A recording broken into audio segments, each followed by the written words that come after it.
Edge? I'm just kidding. We did have that discussion, and then we thought everyone would be staring at their belly buttons, and so just. Now let me share screen.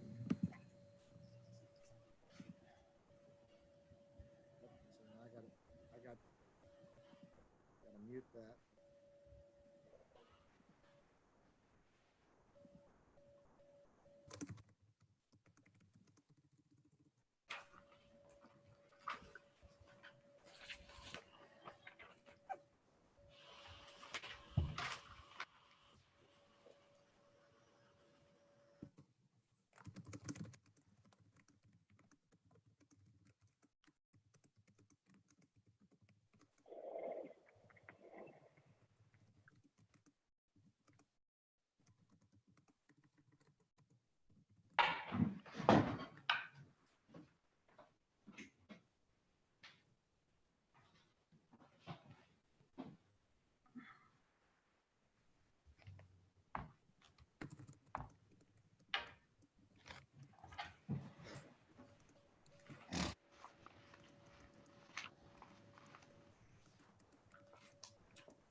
Good time for my computer to tell me to restart.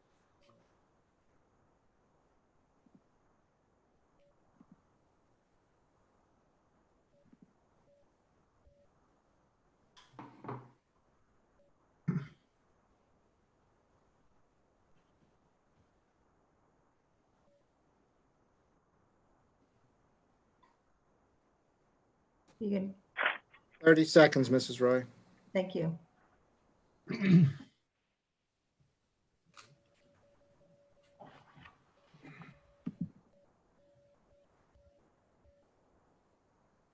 Good evening, everyone, and welcome to the Alachua County School Board meeting of May the 5th, 2020.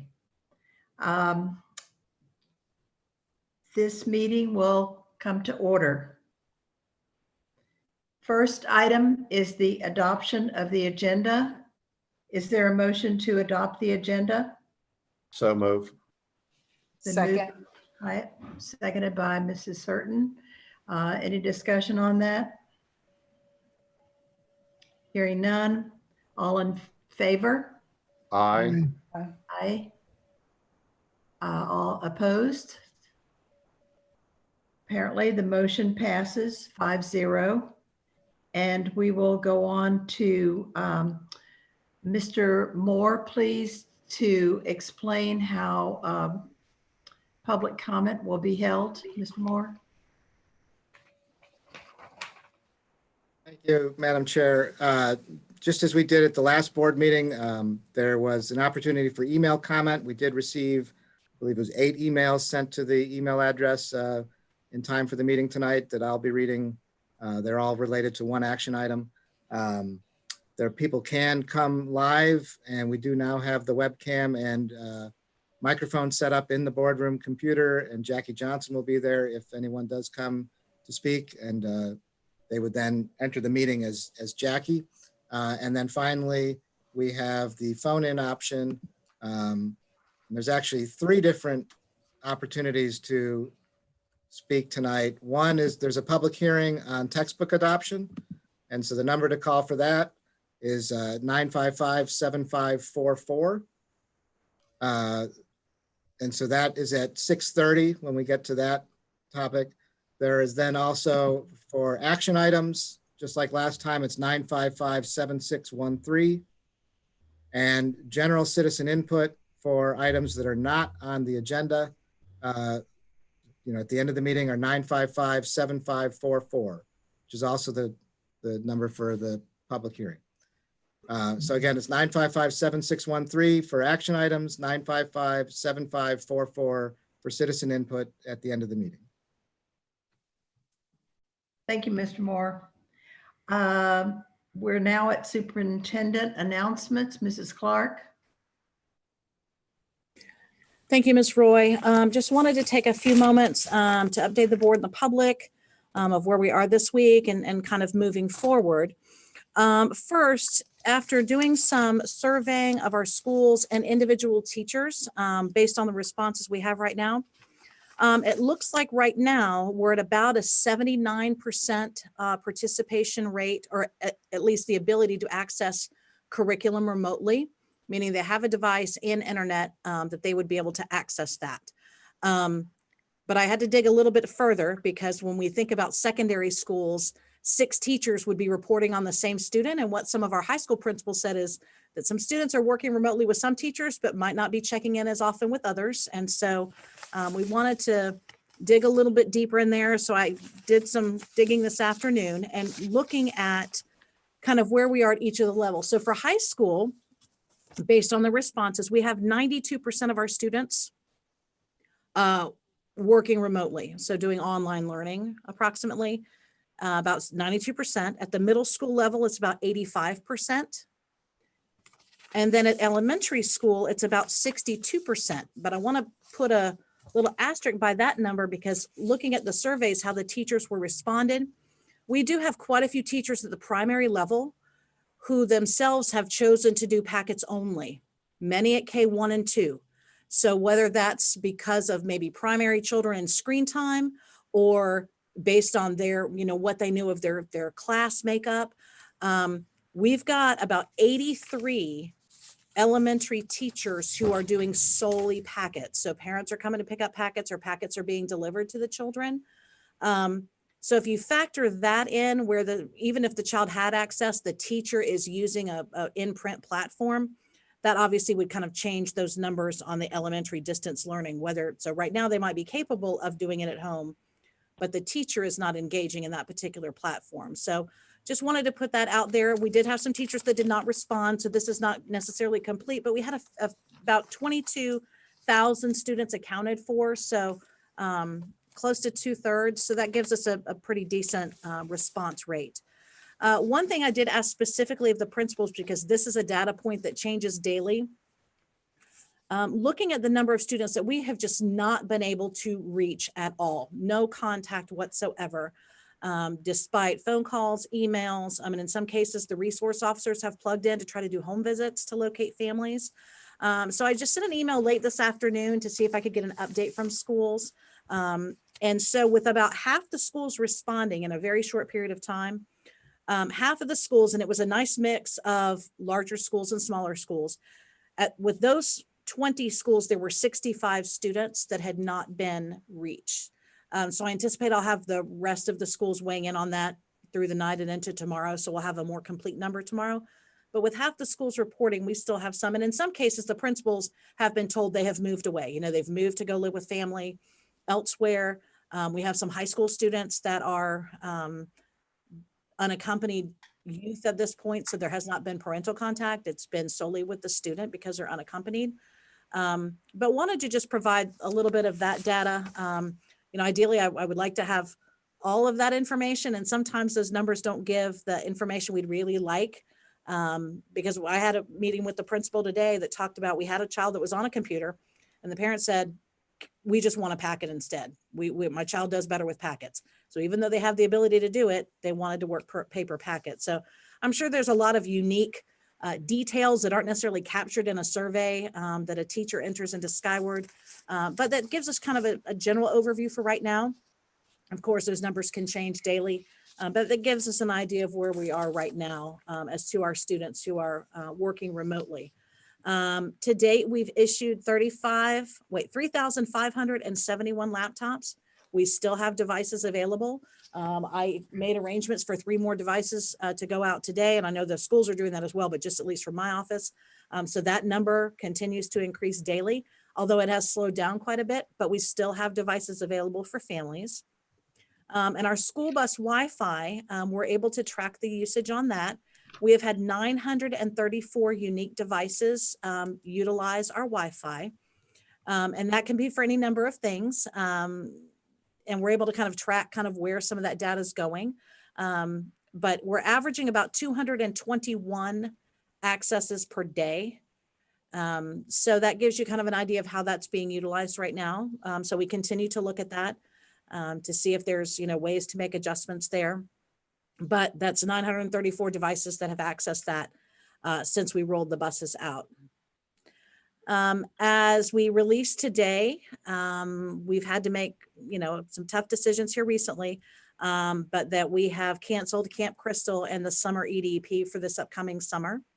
That was after consultation with both our local health department and also Clay County's health department, since that property is actually in Clay County. Just too many variables that come into play with some of those summer programs. And so we wanted to give parents enough time to be able to make other arrangements for their children during that time. So unfortunately for this summer, we've had to cancel those two programs. I know that there have been a lot of questions about graduation. We completed a survey of our seniors and their parents on Friday. And it's kind of, again, a mixed bag of opinions and thoughts and lots of things for us to think about.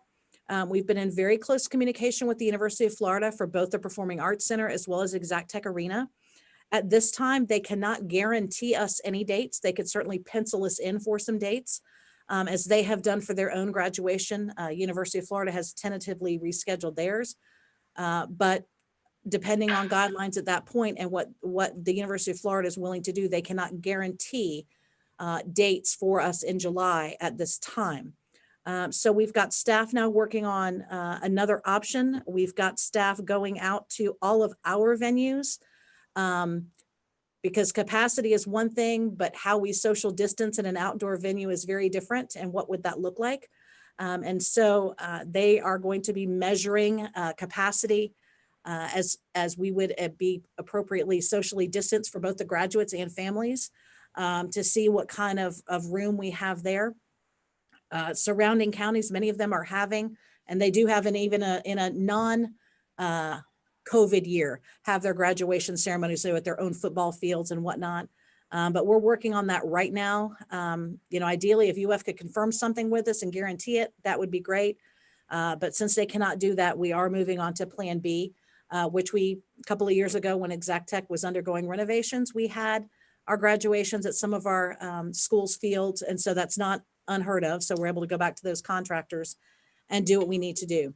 We did hear from quite a few parents that those that are going to the military, many of them report in early to mid-June. And so we would actually have quite a few students who would not be able to participate if we moved it to much later in the summer. But we also want to respect, what we're able to do with social distancing and all of that. So we are still working on that and hope to have that resolved by the very beginning of next week at the latest, to be able to make those decisions for each individual school and how we can accommodate their graduating classes. That's something I've been committed to since the very beginning of all of this. This is just too important of a milestone for students that have had to give up so much already that this is very important for them. A lot of questions have also started to come in about reopening. What does reopening look like? As it stands today, reopening would still be August 10th. However, I know that last week, the DOE had sent out a survey to parents and educators asking their thoughts on, do we reopen on our regular calendar day? Do we wait until after Labor Day? There were even some responses that no matter what, I don't think we should reopen and do something different. So I know the state has gathered a lot of that information, and they would be obviously a big factor in those decisions. If we do reopen on August 10th, I would envision that it would probably look a little bit different than the way we left school on March 13th.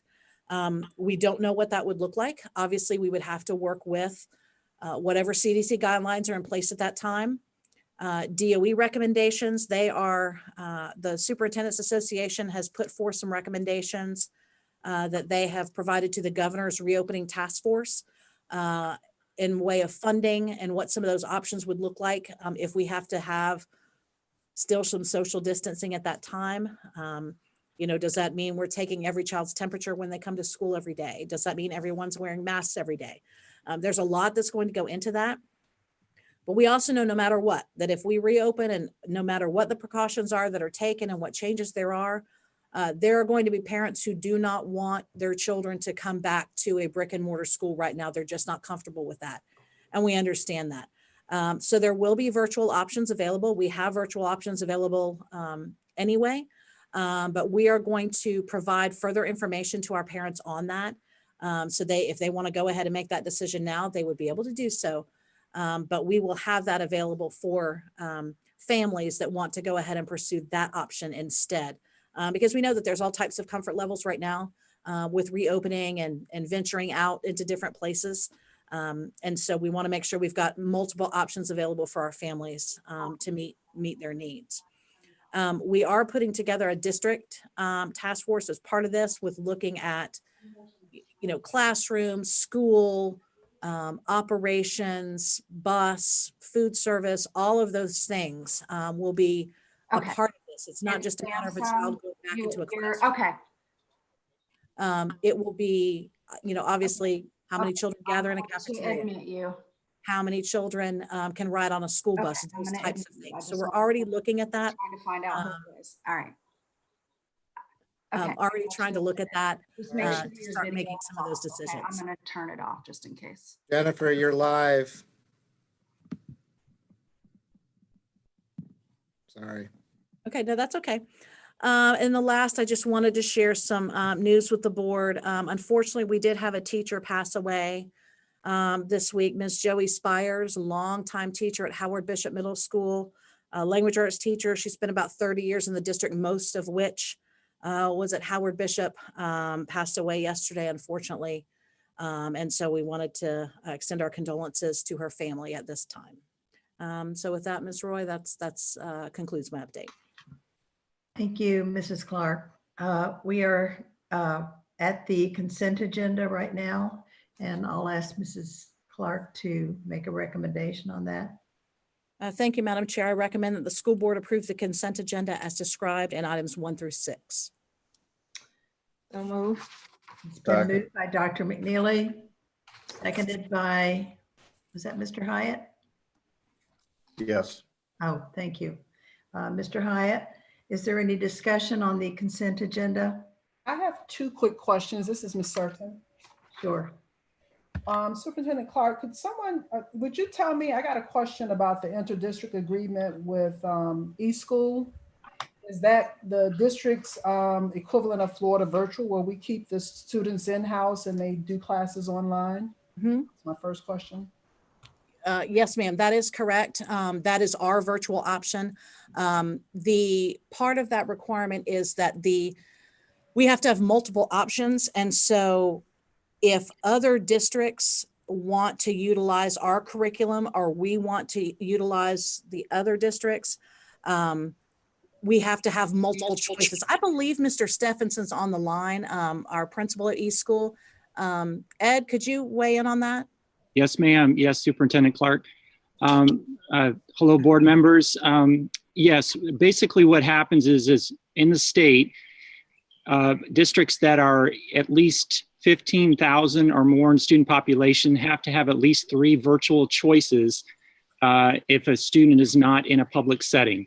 So basically what we've done, instead of utilizing a vendor, which can cost the district money, we've created what's called an interdistrict agreement with other districts that are launching an actual virtual program. And what that does is that it keeps the money in-house, FTE dollars within the district, but we can also support other districts in their virtual choice. Thank you. Ms. Certain, did you have another question? I did. The next one was on the option 5. I'm sorry, item 5. Yes, it was the emergency contract purchase order that was issued. Can you tell me, I'm not familiar with emergency POs. Is that it just didn't go through the bidding process, or what? And my screen is frozen, so I'm not sure if you all can hear me or not. I can hear you. I just wanted to see if Mr. Hackett was on the line. Mr. White's on the line. So Mr. White, can you comment on that, answer that question, please? And which item are we referring to? Number 5, the guaranteed maximum price for the Howard Bishop Transition School with the emergency PO with part of the purchasing procedure on that. Yes, and in accordance with our purchasing policy, this allows us to stay on on schedule, and this actually has allowed us to stay on schedule. We're very pleased that this price came in substantially below what our estimate costs are, and so we are able to move forward with the purchase of the modulars as we've discussed earlier in the year, and we are under construction there right now. So this is all in accordance with our purchasing process. Okay, thank you. I was wondering why was it considered what defines it as emergency, but I can follow up with it with you all next week on that. Thank you. Well, I'm certain, I believe Mr. Rella's on the call too, that he could answer that question. Again, yes. I am. Can you guys hear me? Yes. Okay, so it's an emergency PO in the sense that we haven't been, for a couple of reasons, we haven't been having regular board meetings, so the timing ultimately becomes an issue. And then with the timelines on the projects, they're such that we have to get things done extremely quickly. As you know, we've got dirt moving over there. But in terms of the procurement piece, there was nothing emergency about that. We went through our normal process and selected the GMP. Thank you for that clarification. Okay, Thank you. any other discussion on the consent agenda? Hearing none, all in favor of the consent agenda? Aye. Aye. Aye. Been moved and seconded by Mr. Hyatt and Mrs. Certain, I believe, was the second. Dr. McNeely made the motion. I seconded. All right, thank you. Everyone kind of chimed at once.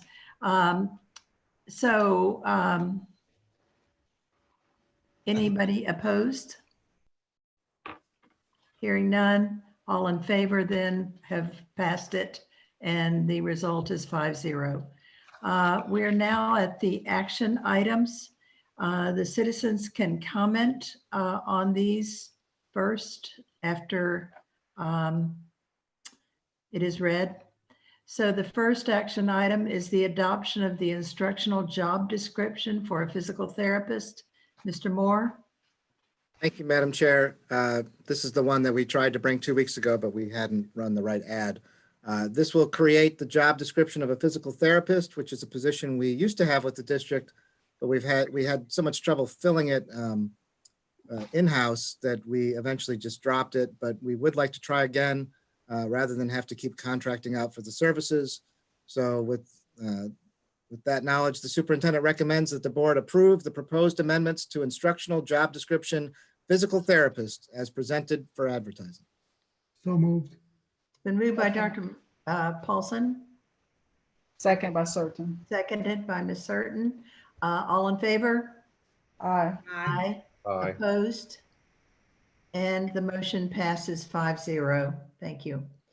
The next item is the educational plant survey, number 4, version 3, to raise buildings, RAZE buildings at Howard Bishop Middle, Metcalf Elementary, and Idlewild Elementary.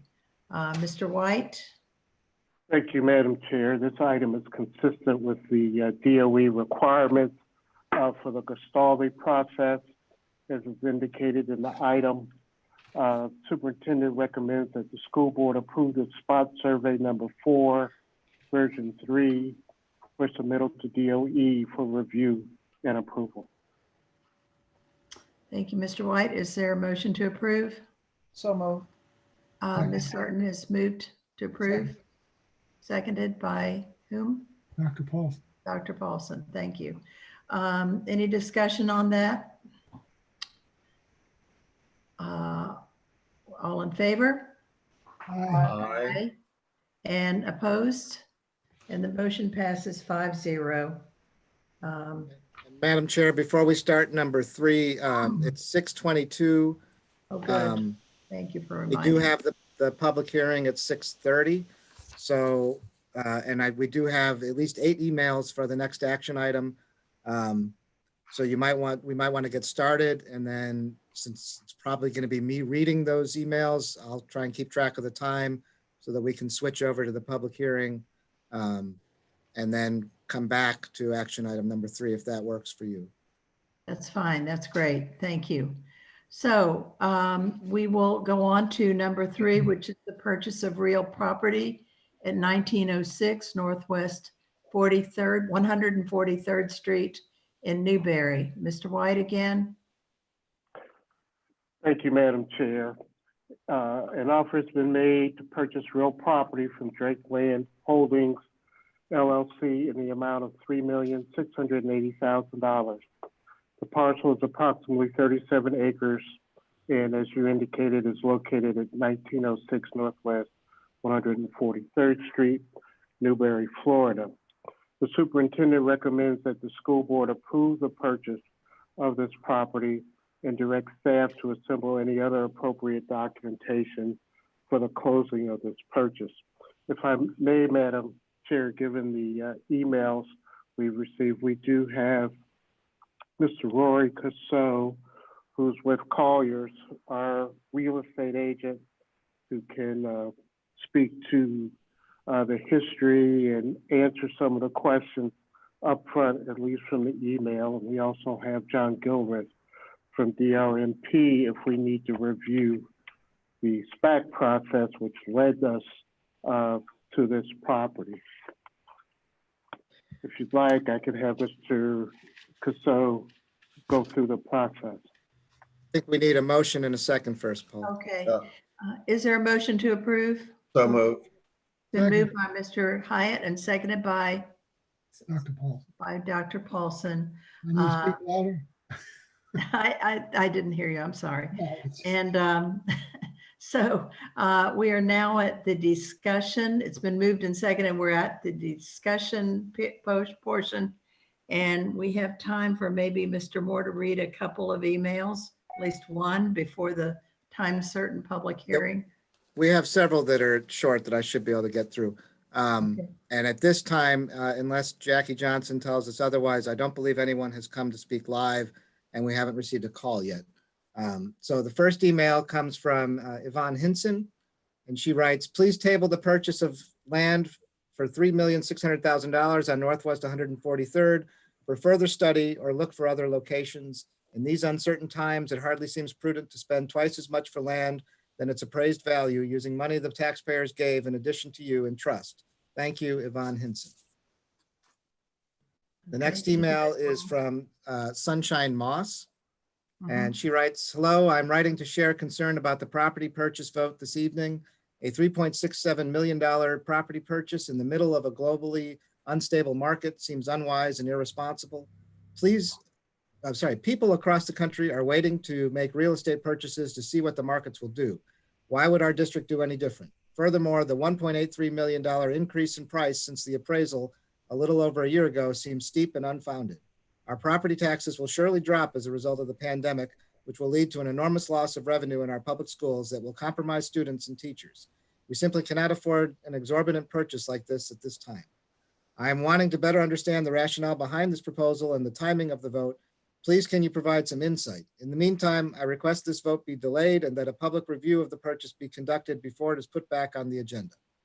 Thank you for your support in ensuring our district maintains financial stability during these unprecedented times. Sincerely, Sunshine Moss. And then we still have time. So the next one is from Cheryl Russell. She writes, hello, I'm emailing in concern about the possible land purchase at 1906 Northwest 143rd Street, Newberry, Florida for $3,680,000. I understand the need for more space given our overflowing schools, but purchasing land during a pandemic seems irresponsible. We don't know when or if the schools will be physically open again and how the pandemic will affect our schools financially. No one has the answer to this at this time. Per my job, I work with families of school-age children, and I run several local support groups for parents. There is talk from so many families about switching to homeschool if the schools open in August.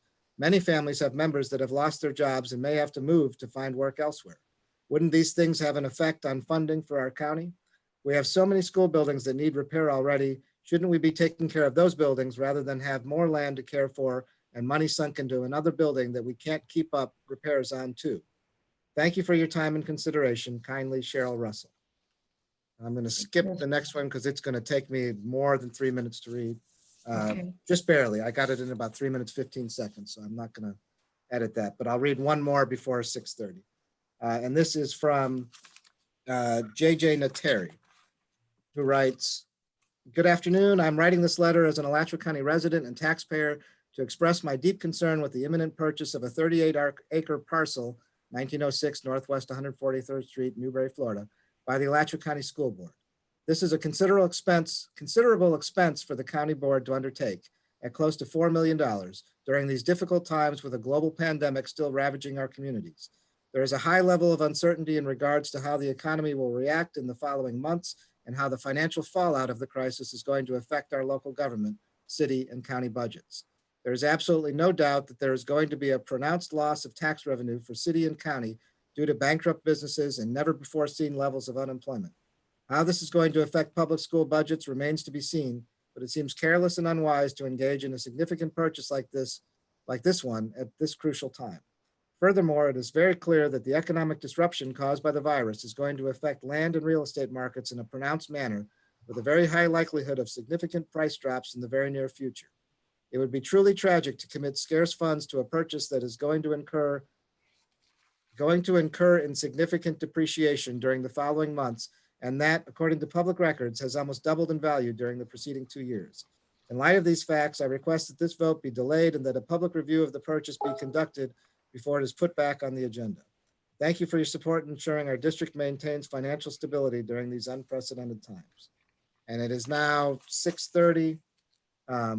So I will stop reading so that you can recess and start the hearing. Okay, with Mr. Moore. This is the instructional materials adoption recommended for career and technical education and advanced placement courses per committee recommendations. And Mrs. Wise is presenting this recommendation or this item. It's not a recommendation. Ms. Wise? Yes, Ms. Roy, thank you for the opportunity. This is part of the textbook adoption process where we present the titles that have been selected through the textbook selection process and invite the public to comment on those selections. So we thank you for this opportunity. Thank you, Ms. Wise. Are there any persons who would like to speak to these textbooks adoptions as presented? Mrs. Roy, at this time, we have not received any phone calls for this, nor did we receive any emails. And unless Jackie Johnson joins in from the boardroom, I don't believe there's anybody that came to speak on them either. All right.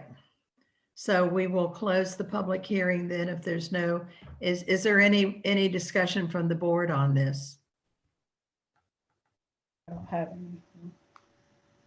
Okay, hearing none. You'll actually Oh, see, you I'm did? sorry, Madam Chair. I was Did going you say? you'll see this item come back up for your vote at the next board Right. meeting. So there's no comment from the board? Hearing none. All right, we will close the public hearing and resume with action item 3. Mr. Moore was reading emails from citizens. Madam Chair, the next email is from Ann Katurba, and I will be reading this a little bit quick because I can barely get to 3 minutes. I'm writing to address the school district's proposed purchase of 37 acres of vacant land in the Jonesville area for $3.68 million for the site of a future middle school. I'm attaching a spreadsheet of comparable sales. Please note that generally the higher the density allowed, the more valuable the land is on a per acre basis. I also have a few comments and questions. The 2 appraisals were performed in October and November of 2019. That's just about 6 long months ago. With the pandemic intervening, along with its impact on the economy, some of the projections made in these appraisals are likely no longer valid. In addition, they did not include some vacant land sales in the Jonesville area that are similar in nature. Both appraisals included the subject property as a comparable sale, as the property was purchased by the current seller in late 2018, when the seller paid $50,000 an acre for 37 acres, or $1.875 million. One appraiser used the D.R. Horton letter of intent and subsequent purchase contract to justify a value of $3.8 million, but this contract fell through in September 2019. The estimated value of $30,000 for an entitled but not improved lot based on a contract that the buyers walked away from in fall 2019 may or may not be accurate. This is an important point because this value was an important factor used to determine the appraised price of subject property. What if the buyers decided that the hard costs of development were too high for the purchase to make financial sense? A property is only worth what a buyer actually pays for it. It would be very interesting to find out all the reasons why D.R. Horton walked away from the property. In sum, I'd suggest asking for an update of both appraisals before purchasing the land, as so much has changed since late fall 2019. The school district is paying the seller for the highest and best use of the land, which both appraisers felt was a low-density, single-family detached residential neighborhood. The entitlements the seller received are not really valuable for a school district's plan of building a new middle school on the site. I can find no comps that justify paying almost $100,000 for vacant, unimproved land, even with the bonus value provided for the entitlements, the development costs already incurred by the seller for subdivision approval. The developer already paid for surveys, engineering firm, services fees, stormwater plans, tree survey, et cetera, which do add up, but a greater percentage of the development costs are related to the hard costs of development, installing improvements like roads, sewer, water lines, et cetera, so that buildable subdivision lots are created. And these development costs are becoming increasingly expensive. This location is desirable in that it is a growing west part of the county. However, traffic on 143rd Street is getting worse and worse, and considerable improvements will need to be made to 143rd Street to handle middle school traffic. There will only be one way in and out. What parties are paying for the county road improvements, and how much is that estimated to cost? The extra traffic will also negatively impact flow at the intersection of Newberry Road and 143rd Street. There doesn't appear to be much right of way left there for improvements. What mitigation will be done? What will it cost? And again, who will pay for that? I thought the school district is being starved of funding by Tallahassee, so these extra potential roadblocks and costs that may be the responsibility of the school district should at least be considered. One argument for the purchase, even if the school district is paying too much for the land, is that there are very few right-sized parcels within the urban services boundary for a school, so this land should be scooped up right now regardless of price. However, with a time frame of 5 to 10 years before a need for this school, surely there will be additional properties that will become available in the future. Also, with the almost certain recession coming, real estate values could be impacted negatively, so a better deal may be possible even in the next 6 to 12 months. Thank you for consideration of my comments. Then we have Thank you, Mr. 3 more short Yerba. ones. Pardon me? We have 3 more short ones. So, Okay. the next is from Cheryl Bogler. I'm sorry if I got that wrong. Please table the purchase of land for $3.6 million on Northwest 143rd Street, either to negotiate a reasonable price or to move on to consideration of other properties. First, how does the seller justify doubling the price in less than 1.5 years? In these uncertain times, it hardly seems prudent to spend twice as much for land than its appraised value. Second, and more importantly, how can the government claim to prudently use taxpayer funds at this doubled price? Remember that you have been entrusted by the taxpayers to use our money wisely. The next one is from Patricia Abbott. Please do not push forward with the purchase of the 38-acre parcel of land in Newberry, Florida, which will be discussed tonight. We are in unprecedented times of virtual economic collapse, and the better part of valor would be for the school board to decline to purchase the land at the price put forward and currently. Waiting to see what happens to the price of the land and the needs of the county would be most appropriate. The price of land may drastically fall in the next few months. The allocated money may be better spent on online services for students to support distance learning. To decide to purchase the property in these times at that price would demonstrate very poor use of the money. The school board will be roundly criticized if the push is made to buy the property in the current situation. And finally, from Pebbles Edelman, please hold off on the purchase of land for $3.6 million on Northwest 143rd for further study, negotiation, or look for alternative locations. In these uncertain times, it seems ill-advised to spend twice as much for land than the appraised value using money the taxpayers gave. Thank you. Thank you, Mr. Moore. Well, I'm sure board members have something to say. Mr. White had mentioned that Rory Casso and John Gilbraith had information on this. Would it be a good idea to have them speak or have board member discussion first? Madam Chair, if I may, I think the discussion would help answer a number of the issues raised, a number of them which did not accurately characterize the process. If you recall, we had a workshop specifically to talk about strategic acquisition of property, which this property, as well as property north of GHS, was specifically discussed. And based on our sense of direction from the board, we proceeded. I noticed in the first presentation that Mr. Gilreath had on the legally mandated SPAC process that we started on this almost 2 years ago now. I would like to have Mr. Casso speak to the process, particularly the value of the land and what buyers are willing to pay for that property. So, Rory. Good evening. Good evening. Rory Casal, as Mr. White has said, and I'm with Colliers International, representing the school board in the purchase of this 37 acres.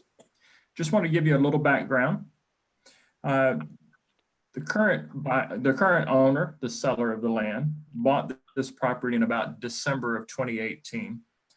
The number that you heard from the citizen emails, I think represents the value that he purchased the property. At the time that he purchased the property, it had an expired plan development zoning that then required him, through the process of entitling the property, to go back through the county commission process to update the plan development. He followed that up with preliminary development plan approval and completed the process with final development plan approval and final plat approval. So as the end of 2019 then, the subject 37 acres is different from the day he purchased it. It now has an entitlement where 128 single family homes could be constructed.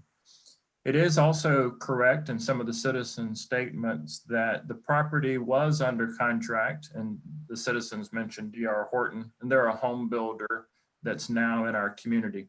They had the property under contract beginning in the spring of 2019, and that contract was terminated in approximately September of 2019. It was terminated because of a difference of opinion in the actual contract execution between the buyer and the seller, and it had to do with the phasing of the project. So with the cancellation of that project, the school board approached us about this being their #1 ranked site, the staff did, #1 ranked site for a future school in Western Alachua County. And recognizing the benefits of the 37 acres being inside of the urban cluster line, having frontage on Northwest 143rd Street, frontage on a new road that's being built along the north property line, which is Northwest 21st Avenue, having readily accessibility to water and sewer, and now having these entitlements, then we approached the owner about a contract with the school board. And that discussion began in earnest in about October, September of 2019. At that time, the school board staff ordered at least 2 appraisals in order to determine the value of the property based upon its current condition. And you have those appraisals, and they represent the price that is being offered and negotiated for the property. Also want to advise you that somewhere about somewhere around December of 2019, our company was approached by a home builder in our community with the desire to purchase this property. At that particular point in time, a contract was offered of $3 million. I advised them that we were in negotiations with the school board for the purchase of the property, Actually, I didn't name the school board. I said a public entity at the time. And that was true because somewhere around January, we began to discuss a letter of intent. That's when the staff brought before the board in February a discussion about strategic purchases of vacant properties, specifically along 143rd Street and north of GHS, like Mr. White stated. This particular entity came back to me in February 11th, which was about a week after the board discussion, and raised their offer to $3.5 million. So at that same time, the letter of intent post that board meeting was being prepared, and the current owner was presented the letter of intent from the school board, and they were presented the contract from this private developer. So he had a choice, and he chose the school board. There was a slight difference in value, but also he felt like this was better suited for the school in the future. And if it was going to happen, now would be the time to make it happen. The contract by the private individual had a little better timing to it. As a matter of fact, had they followed that particular contract, it would have already closed. Also in December of 2019, I received an inquiry from a developer who wanted to purchase this property, and I advised him of a pending negotiations, but at his request, we went ahead and prepared a contract at $3.5 million. That developer went silent, and then last week, I got a call from him saying that due to COVID, being tied up in Europe for a period of time and now in New York, he can see the light at the end of the tunnel and would like for me to update the contract. I advised him then that there was a pending contract with the school board, so he asked me to look for other properties. And his offer also was at $3.5 million. So where we stand today, our seller has a few options. One is if the school board agrees to purchase the property, then he will honor the contract, obviously, and that will be the choice.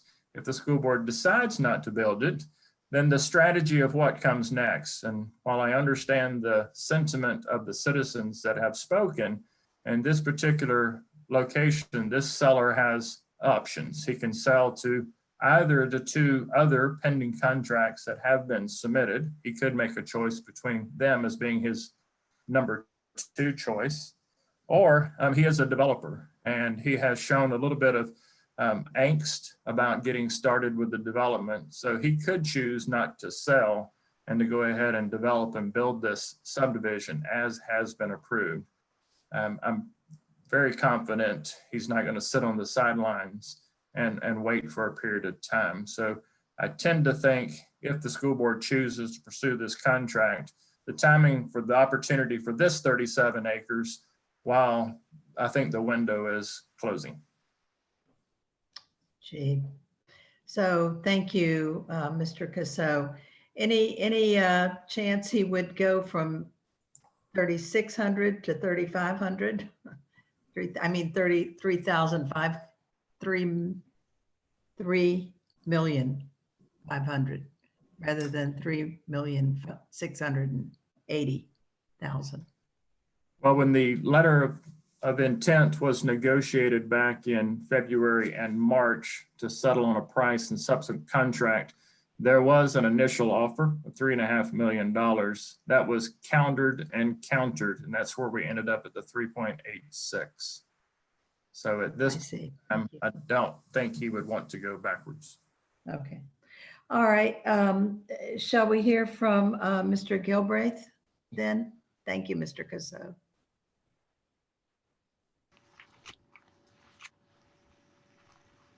Members of the board, Madam Chair, Madam Superintendent, pleasure to be here with you and see you all safe in your homes today. Just to run down, we started with a school board workshop in February 2018. Sorry, let me start my video. I've been asked by the host. Here we are. Hello. Hi. We started the process of this back in February 2018 with a presentation to the school board. And it was about an 8 to 10 month process after that, with regular meetings, attendance, through various members, school board members and members of municipalities throughout the county. I think the main deciding factors are the guiding interlocal agreement between the municipalities and the school board, as well as the 2020 comprehensive plan that is in the midst of an update now from the county. The interlocal agreement dictates locations based on proximity to residential development, walking distances, safety, compatibility with the site. The comprehensive plan governs things more in the line of land use and zoning. When we started looking at sites, nothing, if you remember from the workshop, nothing was off the table. We started looking at every parcel in the county, but quickly, size matters for elementary, middle, high schools, the size of the parcel, the land use and the zoning, the location within certain planning areas like the urban cluster matters as part of the comprehensive plan. And so we went through a process with the School Planning Advisory Committee with regular updates to the board and the District Advisory Council to step through the properties and come up with a list of recommended properties. And ultimately we recommended the Oakmont site along with a few additional sites in the county, and this was one of the sites. It meets the criteria that we put forth through the SPAC, and is advantageous to meet a lot of the densest concentrations of students and where we're seeing development. And one of the things that we looked at that wasn't a deciding factor, but was 30 years of building permits at the county level and going back 10 years with the city. And so that helped guide where we're seeing development occur.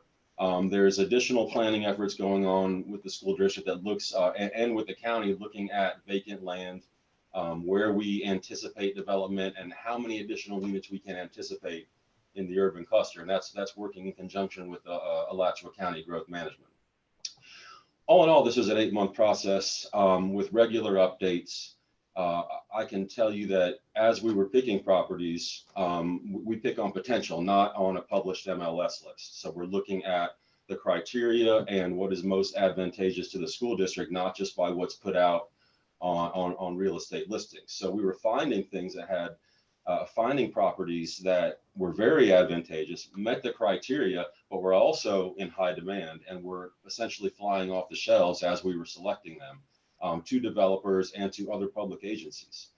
At the end, we submitted these sites, and from there, the school board has worked with you all to evaluate the sites. Eventually, we landed on the Oakmont site for the new elementary school with the eye down the road of evaluating these other sites. I can dive deeper in to the criteria for the workshop if so desired, but I can open it back up to questions. I hope I answered a basic intro for you. Thank you, Mr. Gilbraith. We can go now to board discussion or questions if of either of our consultants or just discussion. Yep, Madam Chair. Items. Mr. Hyatt, go ahead. Thank you. I had a question. I think I know the answer, but I just wanted to make sure that the public is aware of this and that I'm correct. So the question is either for Assistant Superintendent Rella or the superintendent. And one of the emails, and I do say I really appreciate the citizen input, as we all do, was talking about money that could be used to facilitate distance learning, to buy computers, that sort of thing. Now, my understanding, and I certainly stand to be corrected, is that these are capital outlay funds, and they would not, we are not using general funds. If we're using anything from the absent sales tax, that has a great specificity as what it could be used for. If we're using capital outlay that we get from millage, that has requirements. Would either Assistant Superintendent Rella or Superintendent Clark reply to that, please? So thank you, Rob. I can answer that question. So we, obviously we set forth with the sales tax and presented a comprehensive list of things that we wanted to see done, wanted to get done. With a referendum, obviously computers were not included in that list, and certainly not any kind of learning devices. It was all construction, remodel, and things of that nature. So it wasn't necessarily included in our list, and that's kind of what we set forth to do. So for that reason, I would say distance learning probably not the best use of these funds. Okay, thank you. If we're talking appraisal value, one thing that I certainly am not is an appraiser. But we had, and again, I would like for perhaps Mr. White to speak to this or to correct me if I'm incorrect. We had 2 appraisals by independent professional appraisers, and in a with a price over $3.5 million, the differential in those 2 appraisals was approximately $300,000. Now, to me, that's pretty much that's closer than ballpark. Mr. White, would you address that, please? Yes, sir. Madam Chair, board member. Our policy says that we have to do 2 appraisals, and we cannot offer more than the average of those 2 appraisals. We can go up 10%, but that would require a supermajority from the board to do that. So there was an offer, there was a counter offer. Our final offer was at the average of those 2 appraisals. And as you heard from Mr. Casso, there is quite a bit of demand for this. I want to also mention in the workshop you're going to have tomorrow on impact fees, in that document it indicates in 10 years we will need to build another elementary school and another high school.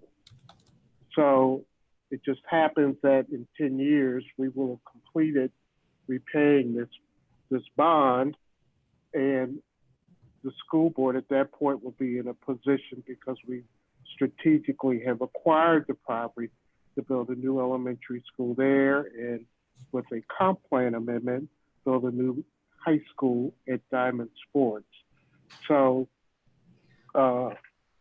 there are a host of reasons that it makes sense for us to do this. These are capital funds, but quite frankly, with the urban reserve boundary, and if you may recall from the map, all the parcels we looked at were relatively close to that urban boundary. And to delay, as Mr. Casso indicated, this property certainly won't be there. So it makes sense. We came back to the board during our workshop and asked for your direction. Based on that sense, we moved ahead with this purchase. We also talked about the property north of Gainesville High, and Mr. Casso and I actually have a meeting with one of their representatives. To my mind, if we, from a business standpoint, go this far in negotiations and would back out, I think it would hurt our credibility in the business community in terms of acquisition of any property. Thank you very much, Assistant Superintendent White. And going back to what Mr. Gilreath said, everyone on this board is familiar with the extensive work of the SPAC and and we're not looking at just any property, or we're looking at the actual number one property. This was the top recommendation. At the time, we had to, there had to be a decision for elementary school I. It was no longer available. We're looking at something that's going to happen probably closer to 10 years from now. And to provide a premium spot for a school for the future. Now, I think that we're all expecting a shortfall, to put it mildly, with the current situation. But just like 12 years ago, real estate prices have not only come back, if you think about your own property and evaluate and assessments, they have come roaring back. And worst case, 8, 9, 10 years from now, if there isn't a need to build a school, the board at that time, I believe, could sell this very desirable property and turn a profit, a substantial profit. Anyway, I would like to thank the Mr. White and his team. I believe they've worked judiciously and at the direction of the board. And I think this is, again, just one person talking. I think it's a good opportunity for the future of the families and children of Alachua County. Thank you very much, Madam Chair. Ms. Roy, Thank you very much, Mr. Hyatt. Who else would like to speak? All right, Dr. Paulson, go ahead. thank you very much, Mr. Hyatt. I think you're exactly right. I can't mix funds, and that's what was happening. And you know, I'd like to thank the people sending those emails. They were very well thought out, but I think that was a good point. We can't spend different funds on different projects and what they're supposed to be spent on. I also thought a few things were mixed up where they talked about twice the appraisal, it was twice of what the other person bought it for. So just those to pick out. I also agree with Dr. Hyatt. I had some experience in 2008 with selling some land in another school district, in fact, right before the crash. And then what happened, we got it sold. The crash came, and I think since then, both parties have did very well with that sale. So I kind of had some experience in the same situation as before. And talking about Diamond Sports Park, we paid a lot more than what we're doing now compared to what the appraisals were. And everybody knows Diamond Sports Park turned out to be a great deal for us. So that's another thing of experience I think we need to look at. So anyway, looking at this, you know, I realize what we're going into. You've heard me talk about the required local effort and what would happen if we ever had a recession, which we're having now in the sales tax. And hopefully we'll get stimulus money and help us out. But I think this, I looked at the price per acre, and I think, Mr. Hyatt, you're correct. I think it's 101,000. I think where the growth in this county is going, in 10 years, it's going to be worth a heck of a lot more than that. And that's, you know, not being, that's not saying something I think that's out of the realm of possibility. So, and again, I remember we started hearing about, we have a middle school out there. Nothing ever said what we're going to build there. That's 37 acres. That's good. We probably will need a high school. Where, you know, are we going to build in Newberry? We're going to come out this way.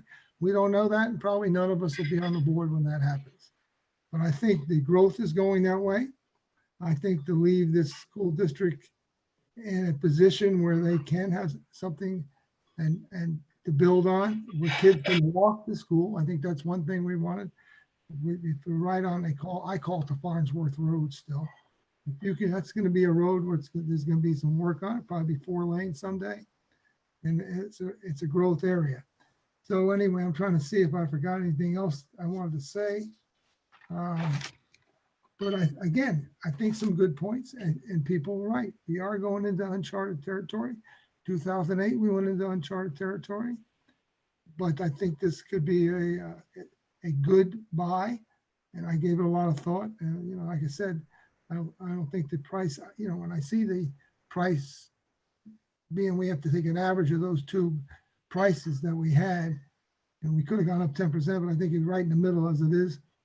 I feel a lot better about this than I did before I saw what we've gone through. So anyway, I appreciate too the work you've done, the people that have done this work, and I think they've done a very good job. And I think that again, we walk away from this. You're right, we do lose credibility, and it's not like we're spending an enormous amount. A lot of people probably won't agree with me, but if they do the figuring per acre and they look at where the growth is in this county, that amount per acre is going to be not a lot of money in a few years. Mike, thank you. Thank you, Dr. Paulson. Anyone else? Dr. McNeely, go ahead. Oh, I don't hear you.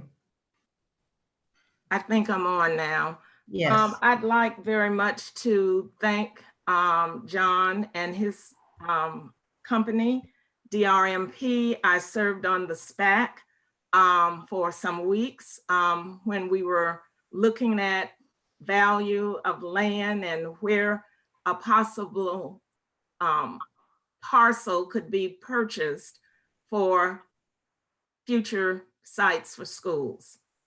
But I'm here to tell you that all I've seen in the last 2 months since we've been under this strange condition that we are all in of the COVID-19, we just don't know. We can speculate all we can, but we don't know where this economy is going. And I'm not for one, as other colleagues might be, to take funds that we may need. We don't know. The superintendent told us maybe 40 minutes ago.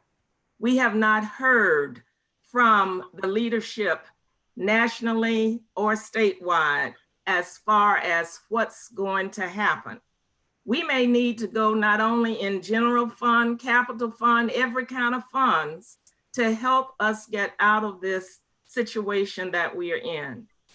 I'm sure that we could not jump to this. I heard Mr. White say, for business purposes, this is not going to look good with the acquisition we're trying to do with the property near GHS. Well, we didn't do what we needed to do some years ago with that.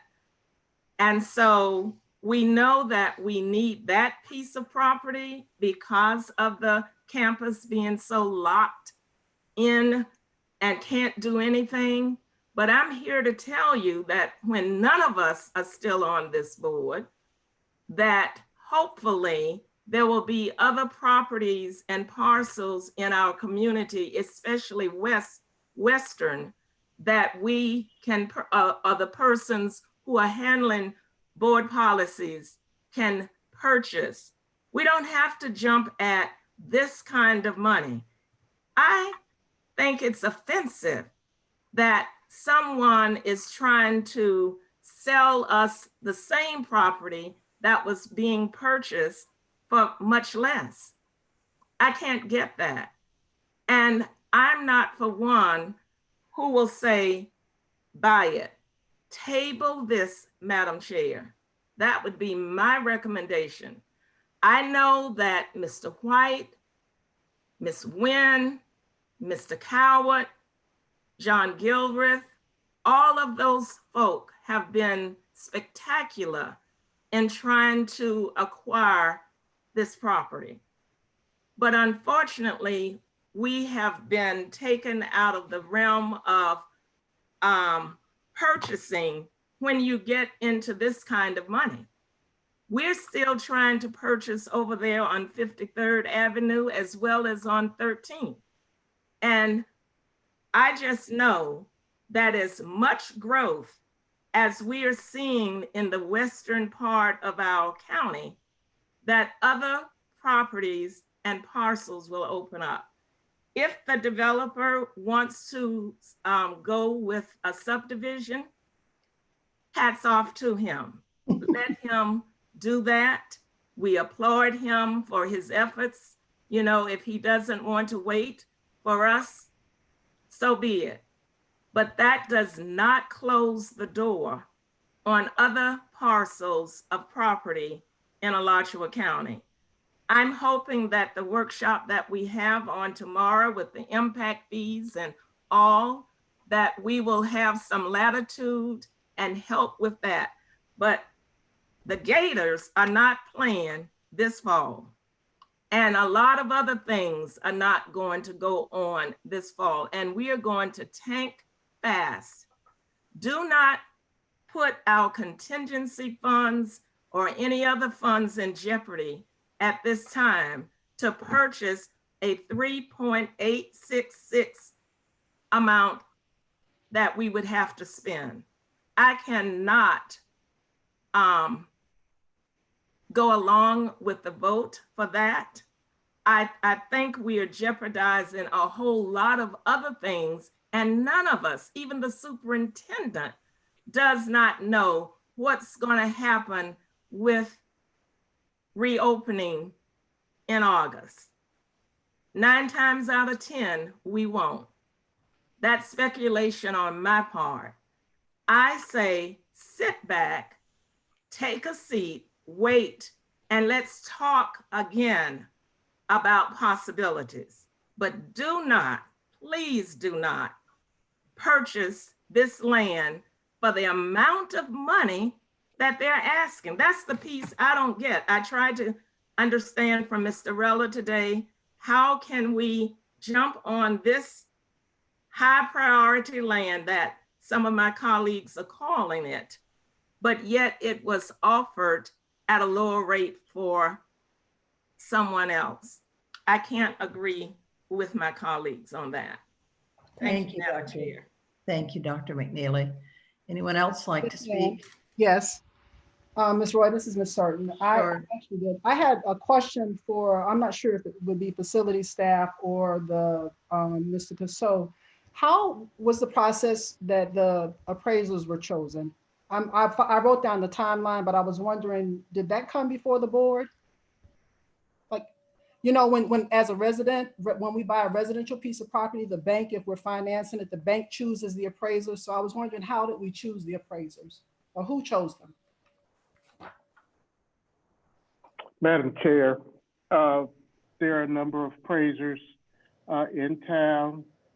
Staff, we generally receive proposals for appraisals, and then we simply move forward on that based on the pricing. So the 2 companies that were chosen for the required appraisals was done based on pricing. We put out a bid, a RFP or something like that, and they submitted, and we did based on the lowest bid amount, we awarded the contract of the work to those 2 companies.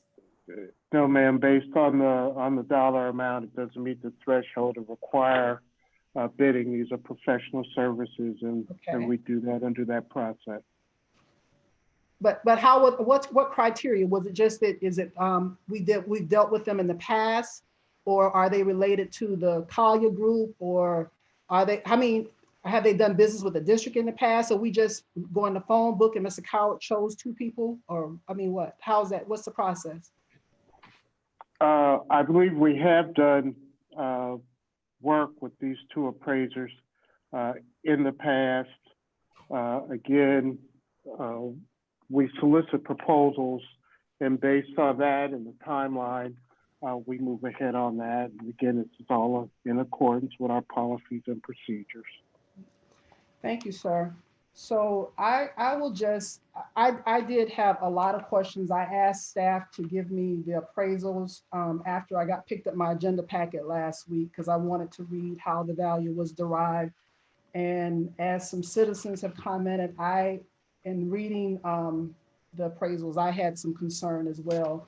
Mr. Cassol so graciously went through the timeline with us for how things kind of have unfolded. And I appreciate all the work that's been done by staff and the SPAC. I was privy to some of that as a citizen before I came on the board, but I think as an elected official, part of my fiduciary duty, we don't discount what's been done in the past, but we consider past work that's been done, as well as current economic conditions and current information. So I thought it would be prudent of me to look into further just everything around the land purchase. So I did read the appraisal reports, and I was a little concerned that the subject property, a letter of intent to purchase lots, was a major basis of, I think it was Covington, the name of Covert Appraisal. Covert, I think is the name, if I'm pronouncing it correctly. That was a large basis of how she came up with the value. And that was concerning to me. It's kind of, we use that in there. And so the other one did use some comprehensive, comparable sales in the area, but there were some that were left out. And I looked at the spreadsheet that Dr. Katurba sent, because she sent that to the board members as well. And there were some properties that were left out of there. So that's my concern, why I'm asking so many questions. The other thing is, we can say what we want. We are in uncharted territory, and economically, the entire country, not just Alachua County. So I understand well that this purchase of land was an allowable expense under the Hassan sales tax initiative. That was the last line in the ballot language. So I do understand that we can use sales tax, and we can also use the $1.5 million for capital improvement. But where I stand now, because when I read in the concurrency report that was with our packet, it said we need a middle school in 10 years. I just heard, I think a staff person or Mr. Hyatt say middle and high school within 10 years, or Mr. Gilworth. So this property, although it would be really nice to move in a strategic manner and to bank this for a future use, in the middle of a pandemic, as an elected official, I think my fiduciary duty is to pump the brakes and to say, maybe within this allotted period, we don't do that, because that property at GHS, we need that property. I have no reservations. In the middle of a pandemic, we need the property to go forward with building necessary facilities at GHS. So I look at the property on Northwest 13th Street in a totally different light than what I look at this property out here on 143rd Street. So I have grave concern about us going forward with it. But I want to go back to the appraisals, because a lot of the things that were referenced in the appraisal, several things, in my opinion, I think are outdated now. They were dated October of 2019. One was dated November of 2019. So it's about 5-6 months ago. In the Covert appraisal, she listed out a very rosy picture of the economic conditions, meaning there was continued job growth, low unemployment, tax base increasing, sales tax increasing, all of those things. And right now we got like millions of people, that are unemployed in our state and who can't get benefits. We had, so the income streams that are going to come in that would make this purchase an easy purchase 2 months ago, when y'all bought this to us in February of 2020, to say that we have this great opportunity to go for it. Conditions today are different. So that's my hesitancy. It's not that wouldn't be a good purchase and a good to have, but that's a luxury. So I'm looking at it in that frame view, from that point of view. So I in addition to the appraisals being older and including the subject property in them, we don't know economically where we're going to go. So if we put out more money now on this property that we would just bank, and then we say, oh, well, it'll be worth more later. In 2008, the recession that happened in 2008 and real estate values went down. It took 4 or 5 years for things to come back up, where folks were feeling really good and property was back where property values had increased back to their pre-recession level. So I have a hard time with us going into something where there's so many unknowns with the financing stream, I asked Mr. Rella when we were doing the certificate of occupancy, certificate of participation bonds at the last meeting. Before that meeting, I asked him, do you have any projections on the reduction in sales tax that we expect? And I know it's early, so he didn't have that for me. But right now it's still early. So for us to make a move like this to make a purchase that is this big, so in the middle of a pandemic, when we don't know what's going to happen, and this is a restricted funding stream. And I don't think that us considering new information now and not moving forward with this purchase would hurt our standing with other people to deal with us, because any person who is in business who's not reevaluating their business decisions now, I would think is being unwise. And so if the business community wants to say they don't want to do business with us because we're being unwise, because we're being wise in considering current financial and economic indicators, then so be it. But as for me, I don't feel comfortable with going forward with this for that. So in that vein, I'd like to offer a substitute motion that we terminate this agreement by delivering written notice to the seller that we don't plan to move forward with this in that light. So that's what I like. That's how I'd like to move. Well, I think that we should decide whether we're going to buy it first before we offer a substitute motion. I think a substitute motion takes precedence over the original motion, Madam Chair.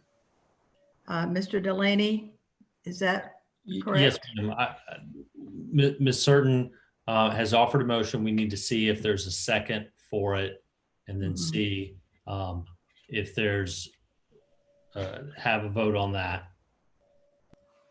Second, Madam Chair. You seconded, Dr. McNeely? Yes, ma'am. Okay. All right. There's a motion on the floor that's been made and seconded. Is there any discussion on the motion further? I'm sorry, Madam Chair, can I just ask for clarification just for my notes?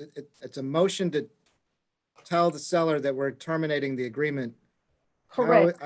How is that any different than just voting against? That's what I was thinking. I don't understand. I wanted to terminate, because in an item on the purchase contract, our options are option one, if we could terminate this agreement by delivering written notice to the seller. So I chose to do it this way. Okay, that's fine. I think a no vote would accomplish the same thing, but that's, I just wanted to clarify. That wasn't missing as well, but okay. So it's been moved by Mrs. Certain and seconded by Dr. McNeely. I asked for discussion a minute ago. I didn't hear any. Would anyone like to discuss it? Hearing none. All in favor of this motion? Aye, Certain. Aye. No.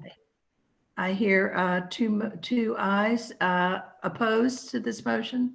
No. No. And no. So the motion does not pass.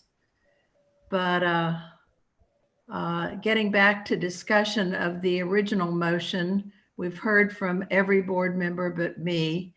And I wanted to ask some questions of staff about the funding for this. The funding, to my understanding, can only be used for capital purchases.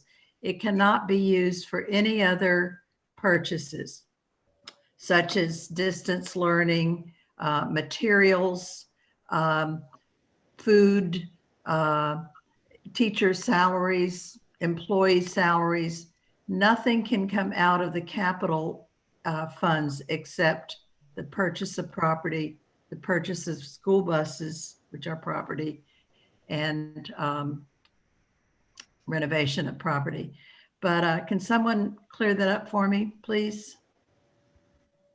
Right. So the half-cent sales tax obviously is a capital tax for school infrastructure and capital needs, and it really has to be obviously used on capital purposes. It can't be used, as you mentioned, on food, any kind of operational type expenses.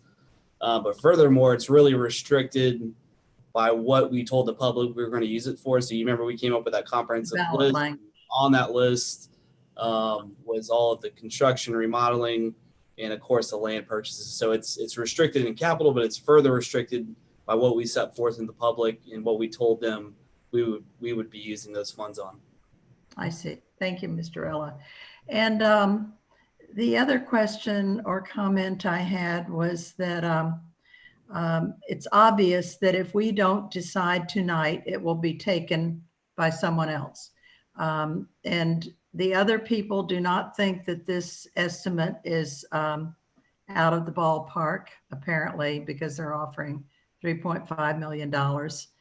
And it's my understanding too that this property was the #1, as Mr.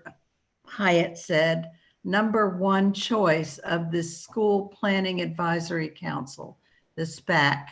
And at the time it wasn't available. Someone else bought it, but as Mr. Casso told us, there was some provisions that had to be taken for it to be developed, which he did do. So I'm taking that as evidence that the price increase is somewhat justified, besides there being normal inflation of property values. So, you know, it is very desirable, and, you know, it is, there are very few properties, if any, within the urban cluster that can be appropriate for school construction.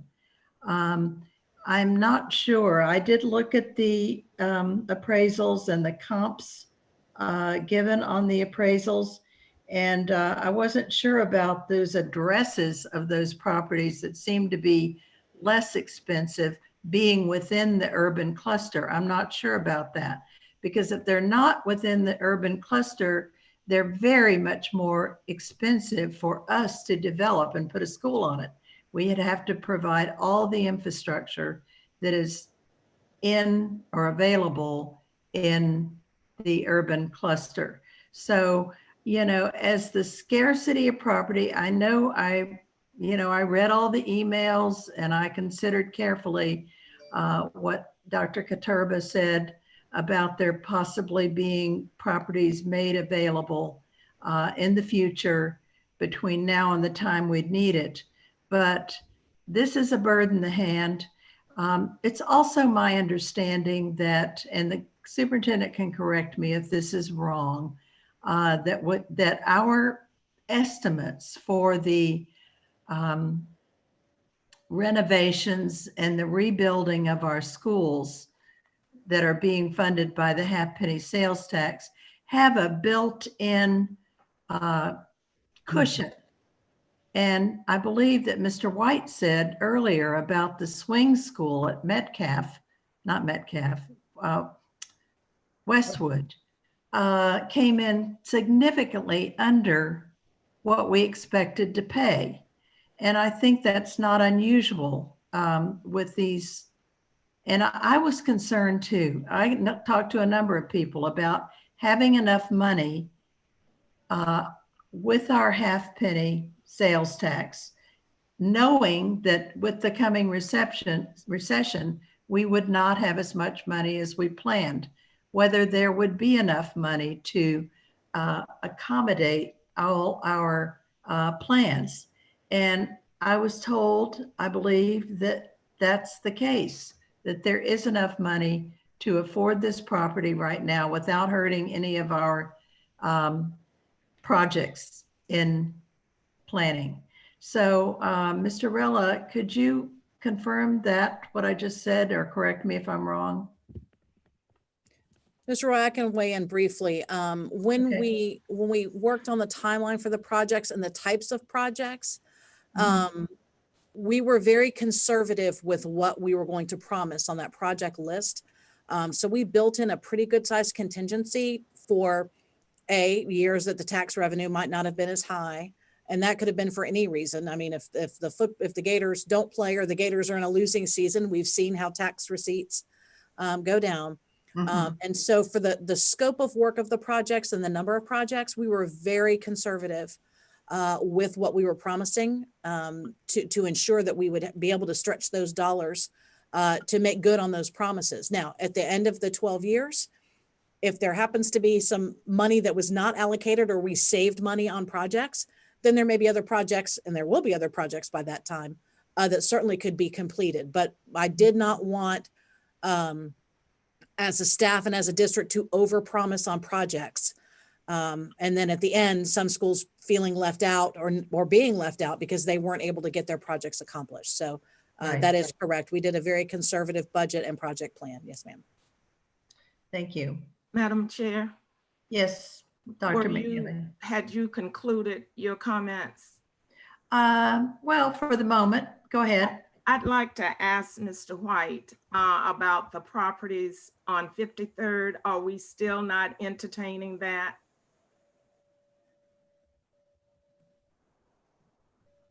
Mr. White. Madam Chair, Dr. McNeely.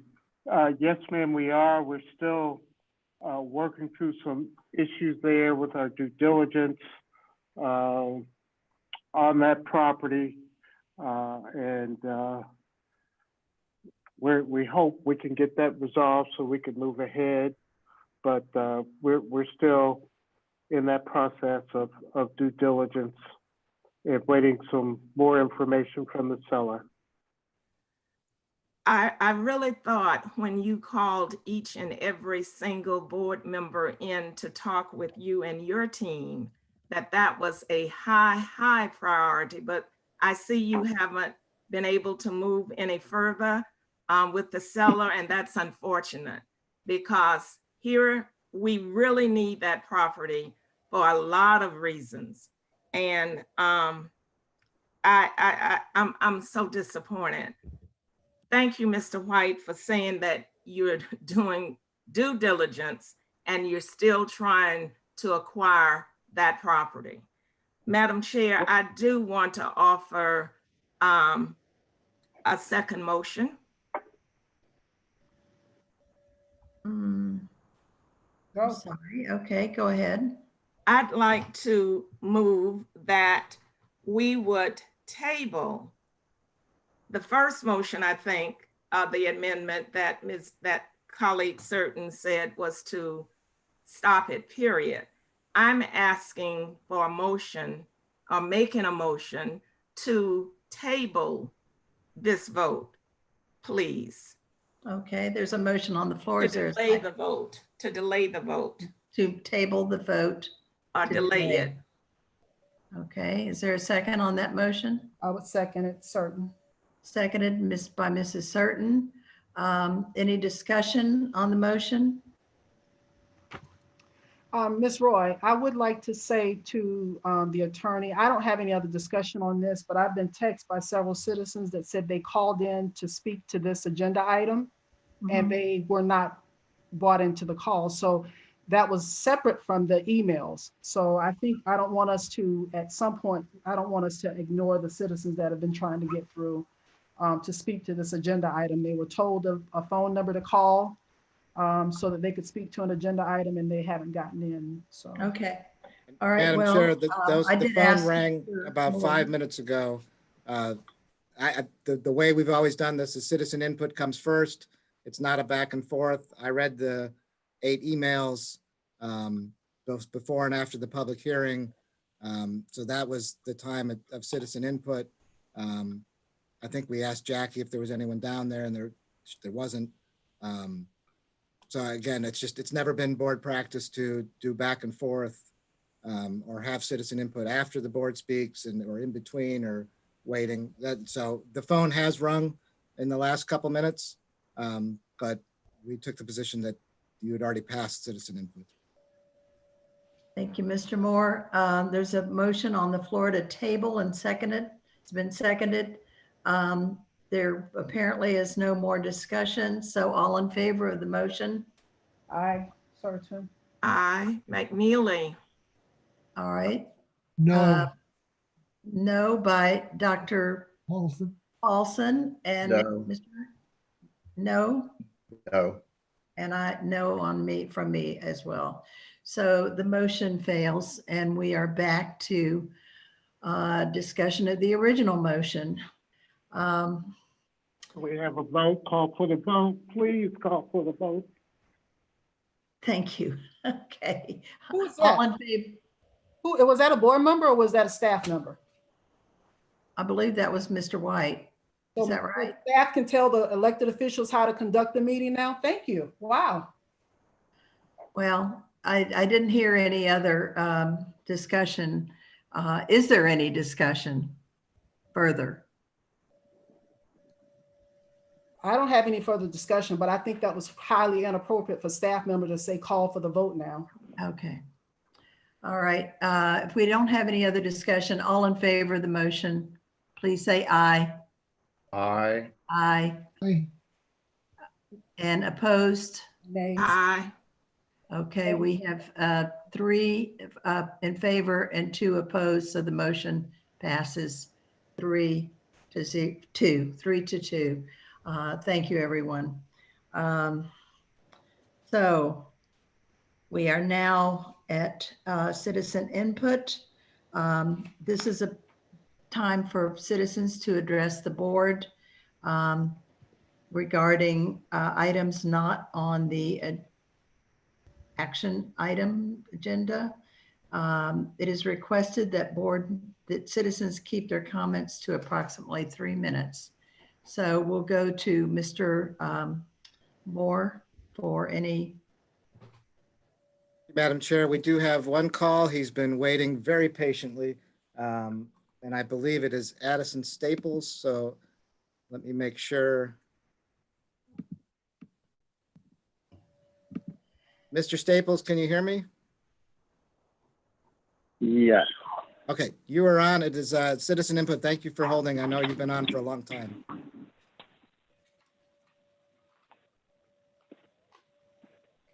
Can't hear him. Mr. Staples? Yes. You're on. It's citizen input. You're on. Okay, can you hear me? Yes. Okay, thank you.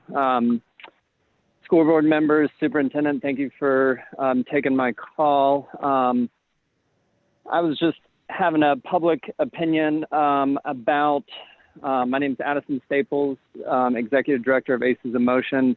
I just wanted to speak to some of the things that Superintendent Clark mentioned with all the efforts of, I think she mentioned some percentages of students that have been reached or that have laptops and internet access. And I definitely applaud a lot of the efforts that the district has taken in order to get laptops for those that need it, as well as internet access. And so I want to make sure that my comments don't diminish any of the efforts that have been taken in that regard. I did want to address specifically the grading for high schoolers in this time.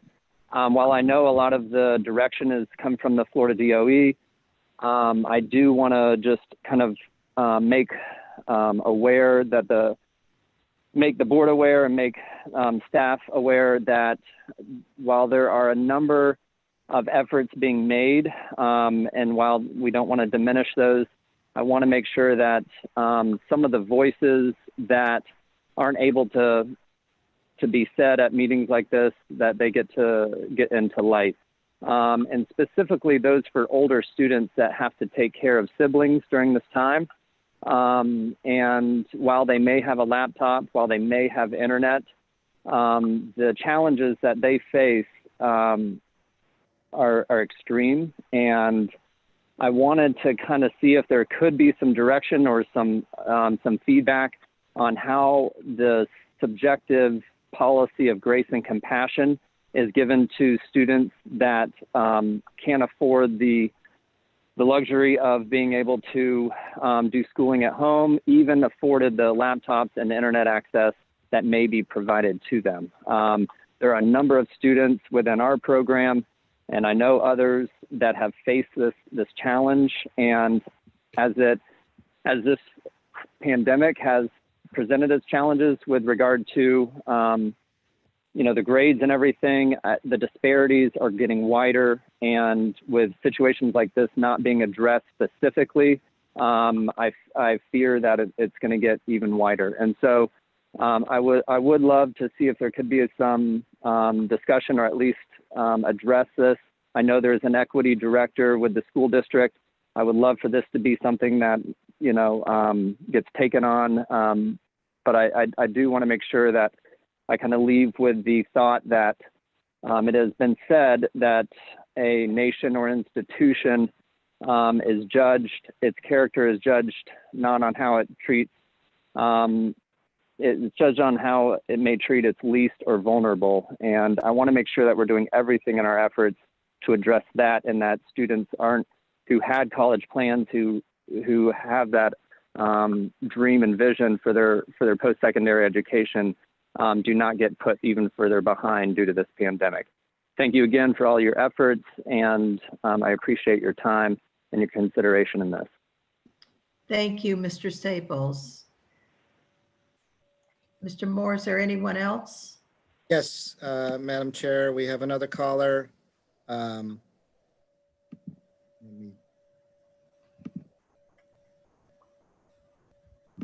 The next caller is going to be Ms. Carly Simon, and let me make sure I unmute her first. Ms. Simon? Yes. Hi, can you hear me? Okay, you are on for your citizen input. Okay, thank you. Can't hear her. Hello? Yep, go. Can you hear me now? Yes. You're on. Yes, Ms. Simon, you're on. I'm beyond disappointed by the decision to purchase the property on 143rd. So here's the issue. The price per acre is suspect, and it deserves a reassessment. The fact that we're using appraisals that are from times before the pandemic brings alarms and caution for making these types of purchases. It makes me, as a member of the public, suspicious of these financial decisions that occur in our new virtual setting. And this is expanded due to the fact that the purchase agreement was signed on March 31st after our schools have been closed. I don't understand why this decision needs to be made at this time when we have so many limitations connected with communication and getting information out and really having a lot of transparency and sunshine. So I'd like you to tell me, how do taxpayers trust the school board in this county, most specifically when this purchase is occurring during a time when we are all just trying to manage our lives? I don't understand why this decision was made and why people, when you have a 3-2 vote, this didn't delay the decision. Because when you're asking to spend $3.2 million or $3.6 million on a piece of land, wouldn't you want consensus of the board before you decide to have just a majority rule? This is not the time for you to play this whatever politics is occurring within this group. It's unfortunate and it's disappointing. Thank you for your time. Thank you, Mrs. Simon. Do we have anyone else, Mr. Moore? It looks like somebody just popped in, so let me see if I have a name before. Yes, it's going to be Noah Kaufman. And let me make sure that I get him unmuted. Mr. Kaufman? Yes. Okay, you are on Yes, sir. with your citizen input. Go right ahead. Can't hear him. Mr. Kaufman, can you hear Yeah, us? I haven't begun to speak yet. I'm here. Yes, yeah, you're on right now. It's your turn. Thanks. Hi, guys. Hi. So I'm calling. Yeah, I am talking. I don't know if I'll mute my. How about if I mute my computer? Maybe that'll help. We hear you fine. So I'm. Oh, great. Thanks. Okay, so I'm a teacher and I teach at Lincoln Middle School, and I love my job, and I love my students, and I am calling because I'm concerned that our county isn't following the path of one-to-one computers that the school PK Young uses. And I'm not fully knowledgeable of all of the relevant facts, but my understanding is that the students at PK Young all have Chromebooks. And as a teacher, I employ Google Classroom and Google Forms and all kinds of other apps available to us through G Suite. And it works really well with my own Chromebook. And so all of the teachers that I know and I'm becoming more and more familiar with across the county are all very interested in using these products with our students. And the limited knowledge I have is that a Chromebook inexpensive model is like $200. And my guess is that a student in Alachua County, if we value the students in terms of dollars, they're worth $6,000 plus. Not counting ESE students, I think are worth, or they're due a larger investment. I don't really know how to talk about it in the nicest terms because they're children that we're talking about after all. But I want to encourage you to explore this as a board, and I'm not calling to chastise you or anything like that. I'm just saying that from where I sit, I see it as a valuable investment in our county. We, according to some figures, are dead last in terms of disparity between racial educational outcomes. And I would like to see that improved. And I think one way we can do that is to give kids more resources. And this seems to be a pretty inexpensive way to do that. And I'm sorry that my remarks aren't more coherent. I was cooking dinner and I had forgotten all about your meeting, and I wanted to make sure that I put this before you. So I haven't had my dinner yet. Maybe you haven't either. At any rate, Thank you, Noah. what I'd like to just finish by asking you to do two things. One, I would like you, if you would, to commission a study of how successful PK Young is in employing one-to-one, which is one computer for one student. I would like to see whether they're successful, because I know the suspicion among the IT folks is that the kids will destroy the computers. I know that that's the first thing that people think. The kids will do something bad to the computers, and I'd like to know if that's true. So it would be good to dispel that if we could. The next thing I would like for the board to do is to commission a think tank of sorts between curriculum and IT to try to get everyone on the same page so that we can see whether or not one-to-one is a good fit for our students. I know that the callers probably are upset, concerned about some of your investments that you're making. That's not why I'm calling. I'm just calling to say that I think if we put a computer, and especially a very inexpensive Chromebook, in the child's hands, we're going to see, more connections. I'm persuaded to believe that we will not be going back to school in the fall. I know that decision's yet to be made, and I know the task force has said that that's where we're going. Although I read the Florida task force report, and they spent less than 120 words on the subject. So I don't think they really know. And given the new, you're cutting me off. Am I talking too much? You get 3 minutes. Is that what you're showing me? Yeah, it's fair enough. been I almost understand 4, so. that. That's okay. We have a couple more people calling. I didn't want to interrupt, but. No, that's fine. And I see that, and I'll stop. I would really love to see you guys commission the study, commission a group to see that we can't at least dispel the concerns that it won't work. I think we could find a way to make it work. So I'll hang up. I appreciate your time. Thanks so much, guys. Thank you, Mr. Kaufman. Mr. Moore?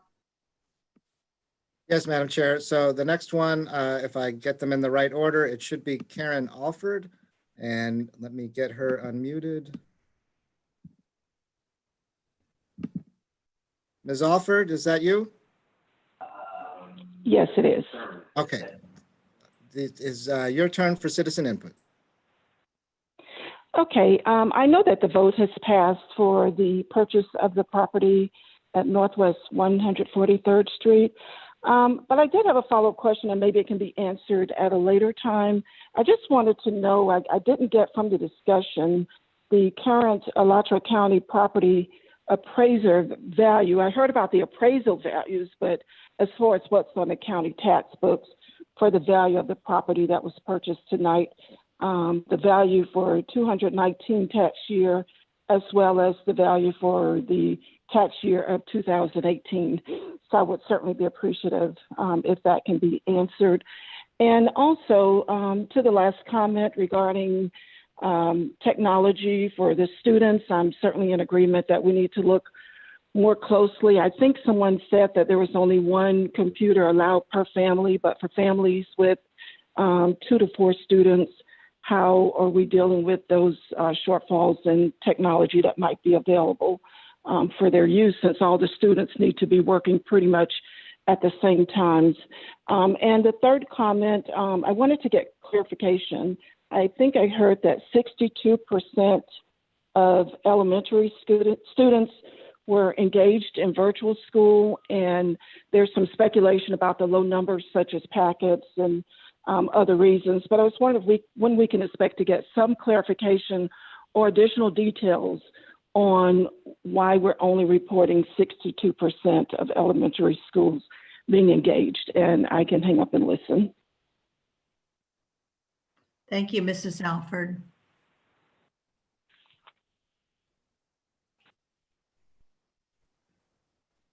And Madam Chair, we have one more. It is Julie Crosby. So I brought her in, and let me unmute. Ms. Crosby, can you hear me? Yes. Okay, you are on for your citizen input now. Thank you. Yes, I'd like to comment on the purchase of the property at Northwest 143rd Street. And during a time of pandemic, as has been stated, but more importantly, during a time when we've just had lots and lots and lots of great community input, which I know the board is always happy to get. As you comment, you like to see a full room. We can't see the people, but we've certainly heard from the people, and that's great. So as the citizens have overwhelmingly said tonight, they do not support the purchase of this at this time. And certainly we've had, I guess, let's see, 1, 2, 3 board members, 2 board members and the chair of the board who seem to be wanting to push this through for reasons which I certainly can't fathom, when we don't have enough information about a global pandemic. And right now we have millions of unemployed in our country. We have still a virus that is growing at 2 to 4% nationally. We have probable delay, very probable, of the start of the school year from August 10th. Certainly if we can't have summer camp in the summer, then I'm thinking probably we're not going to have school start August 10th, which is still in the summer. These things that are very practical and pragmatic don't go along with the purchase of a very, very expensive property, which I don't know why we're looking at something that we don't have to do at this moment. I don't know why our concerns are for the seller of this property, who is not a student in Alachua County schools. The seller's problems are not our problems. So let's not worry about the seller. Let's not listen to developers. Let's not listen to a realtor. And let's listen to Ms. Certain, Dr. McNeely, who are representing the citizens who pay the taxes, which fund this purchase. And let's listen to the citizens tonight who have come out and said, what they want. And the citizens will be the ones that you'll be asking to support the 1 mil. The 1 mil is very, very important. We need I've heard the board say we need those funds. The citizens will have trust if you listen to them tonight. So I'm asking that you listen to us. This is not the time to be looking at making this purchase. So I want to back that up, what everyone else has said tonight. Three people, 2 board members and the chair do not need to go against what all of the citizens have said tonight. And so I just want to reinforce that when you come back asking again, you're making a decision tonight against, what's sounding like against what the community is asking. And we've heard very, very reasonable, sound decisions. This vote needs to be delayed. That's what I'm asking. Thank you. Thank you, Ms. Crosby. Mr. Moore, is that all? Yes, Madam Chair, that was the last caller. All right. Thank you very much, everyone. And we do appreciate citizen input. Of course, when you're looking at the population of Alachua County, we have a lot of people that did not speak tonight. So we are going on to board member superintendent announcements. Madam Chair. Yes, sir. Chair. Go ahead, Mr. Hyatt.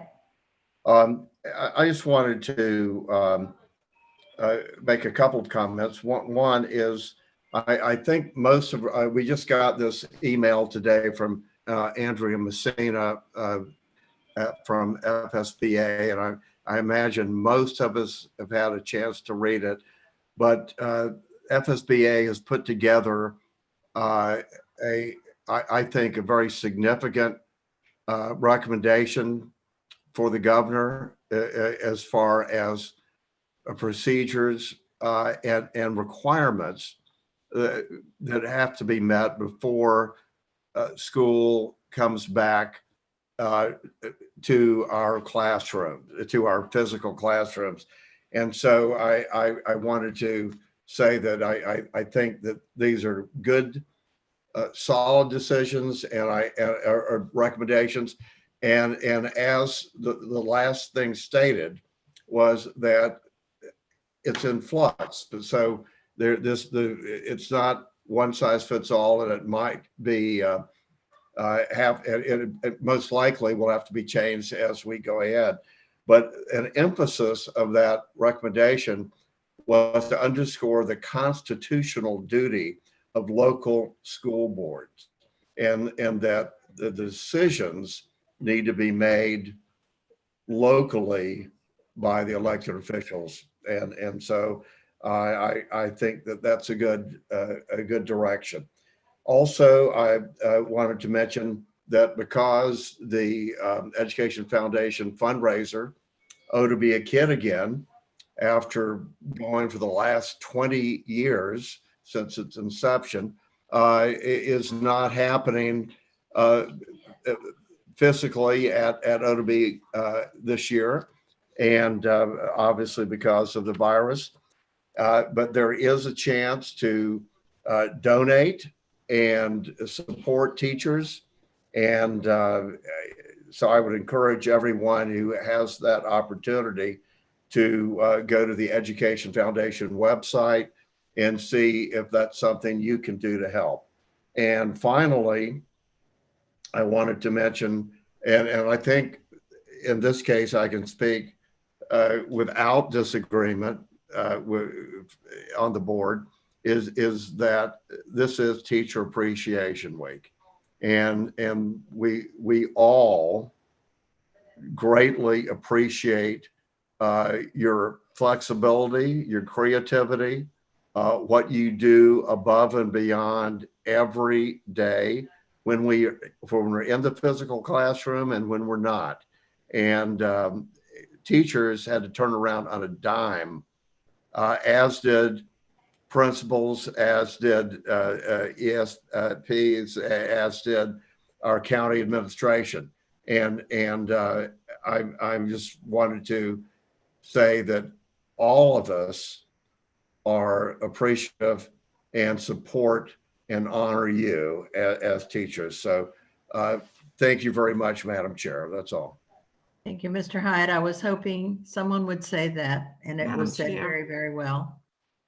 Mrs. Madam Chair. Dr. McNeely, go ahead. Thank you so much. I want to say a little bit more about our phenomenal teachers in our district. They are amazing, inspiring, and I said this the other day, that our parents in our district have now been able to see teaching through a teacher's lens. And I know that whether we reopen in August or not, we are all applauding the greatest people that we have right here in our district. We talk about first responders all of the time, but as far as I'm concerned, the teachers who lead and help our children become efficient in their education are certainly our first responders. I'm not taking anything away from our medical staff or any other groups that do marvelous things, but you have to understand that in this period of time, for our staffs, whether you're elementary, whether you're preschool, whether you're middle, or whether you're high school teachers, we appreciate you from the bottom of my heart. And I hope that I'm speaking for my colleagues and the superintendent as well. Thank you, Madam Chair. Thank you, Dr. McNeely. I'm sure that you are. Anyone else like to speak? Yes, this is Ms. Certain. And I concur with the teacher appreciation well wishes from Mr. Hyatt and Dr. McNeely. I didn't get a chance to circle back to a comment or on the update with Superintendent Clark. So I was just wanting to ask her if we could possibly, I think citizen Ms. Alford kind of mentioned it, but the students who we're not having any contact with, and those that we are, I think we need a little bit more granularity at that, and to see, and I'm still, I think another citizen or Mr. Kaufman may have said it about the grades. I'm not sure which one, I've lost it in my notes now, but I think we still need some guidance to, by grade level or by, elementary, middle, and high school for how grades will be done, and compassion and grace. I'm not hearing a whole lot of consistency. And I think as the leader of the district, that should come from the superintendent as to how, and offer some guidance, because I'm hearing a whole lot of different things, especially from parents of high school students. And I'm a little bit concerned. And I know we all can define compassion and grace a whole lot differently. And I think, if I'm recalling correctly, I think Mr. Staples also mentioned that. So I'm not saying kids get a grade. My children said I was too hard on them a lot of times because I exacted a lot, and I have really high standards, but we're in a whole different time now, and everybody's turning on a dime, and some students are able to manage this a little bit better than others. And I think we look at it and be equitable in how we're going to deal with students. I think we need to at least offer some guidance so that our administrators can then share that with their staff. And at different school sites, we don't have leniency in one case, and then at another school site we have where there's not very much leniency. So I'm really suggesting as a board member that the superintendent take the lead on that, and not just let there be a free fall and folks interpret it how they will. I mean, there's going to be some, but I just think we need to kind of hone in on that. But that's my comment, and happy Teacher Appreciation Week to all of our teaching staff, everyone that's out there that's doing a good job. And I know it's really hard. They're trying to manage their own families, some of them with school-age children as well as their classrooms. So I appreciate all that they're doing during this hard time. Mrs. Roy? Thank you, Ms. Certain. Dr. Paulson. Thank you very much. I'm glad they brought some things up about our teachers and our staff and everything, the job they're doing. We have a evaluation of our superintendent coming up. And I like people to think, and next board meeting, we have a discussion, because there's some things, this is an unusual time, just like everybody said. In there, we have provide for safe and more secure facilities of 6 things: salaries for instructional staff and ESPs. The salaries will be ranked for teachers in the upper 2/3 of districts statewide. That was our goal as of August 2019. And the minimum wage for non-instructional staff would be $15, but that included benefits. Now, the reason I bring that up is last year, we reached both those goals. So I think that needs to be pointed out. That's when they're being evaluated on something like that, when you specifically do exactly what that goal gets, I don't see how you could be anything but highly effective. Another thing, we continue implementation of the equity plan. And I think we need to talk, we can talk about that and our evaluations. I think Mrs. Freeman's done a great job. And then we established a semi-annual report strategic plan. I know back in the summer we did, and then in March again. So I just thought I'd point that out. And when you say, when we count the healthcare for the ESPs and said, I think it came up before, one person said we didn't count it for teachers. It did get counted for teachers too, when we look at what the starting salaries are in North Central Florida. Alex Rella, our assistant superintendent for finance, when he looked at us with our health insurance plans, we were the number one, we had the number one compensation package for beginning teachers in North Central Florida, including St. Johns County.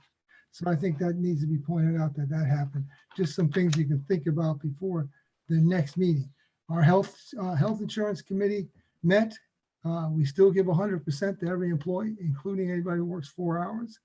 And we might have to change we still have a 100% plan. We had to make some changes because of how much people we have for the cost of our health insurance. But we did that. We're trying to take care of the neediest people we have. You're a person that gets 4 hours a day, you still get 100% health insurance. And that's why we do that. I think that's important. Now, getting down to it, we are in uncharted territory. And I think we need to look at making our evaluation. I look at 3 and 4, eliminate all DNF schools, already scores the lowest quartile. We're not even testing these kids this year. How are we going to do that? I think that's something I have a concern about. But I have seen our superintendent, and I have seen our staff, and I have seen our teachers do an unbelievable job in a tough situation. And I think people they look up to their leader. So I think that should be part of her evaluation.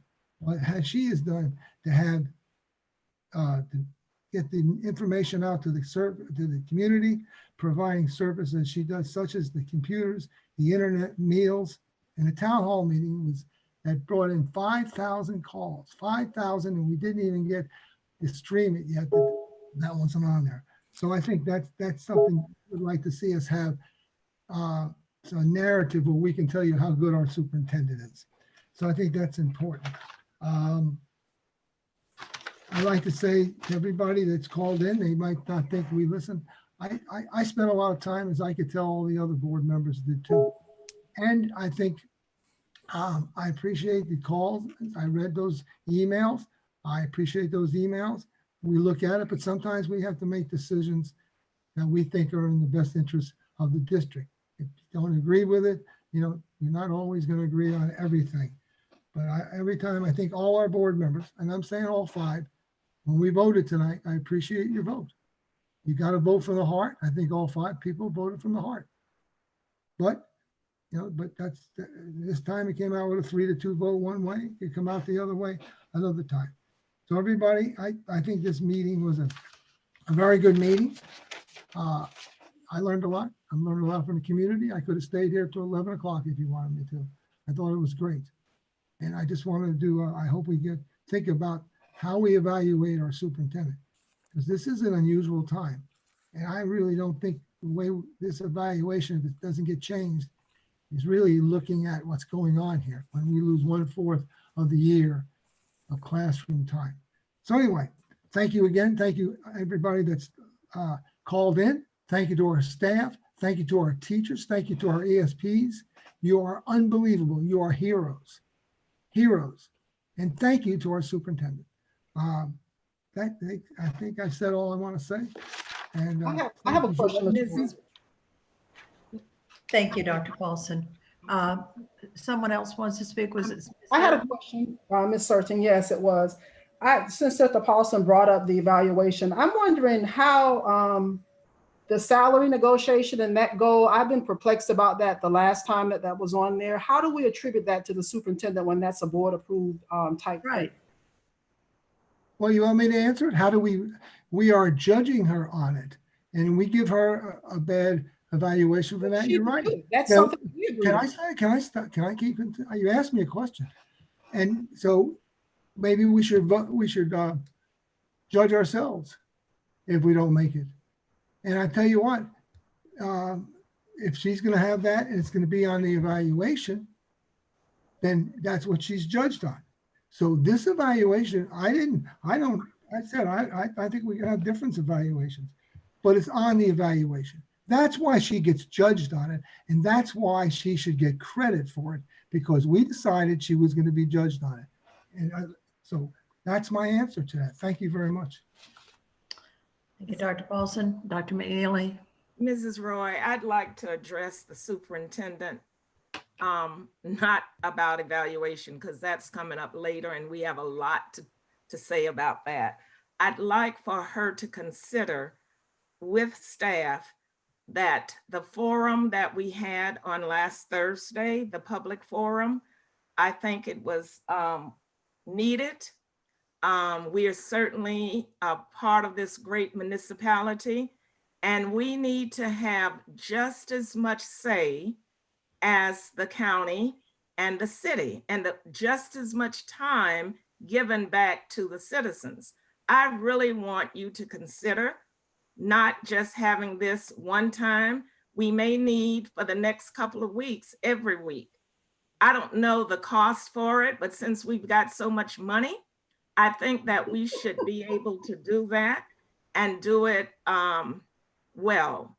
I have asked more than once, especially to Mrs. Johnson and to other staff members, that we consider purchasing our time, stop doing a handshake that we've done with the city or county to give us leeway on Channel 12, but we need to do something more so that we don't get blocked when their important meetings come up.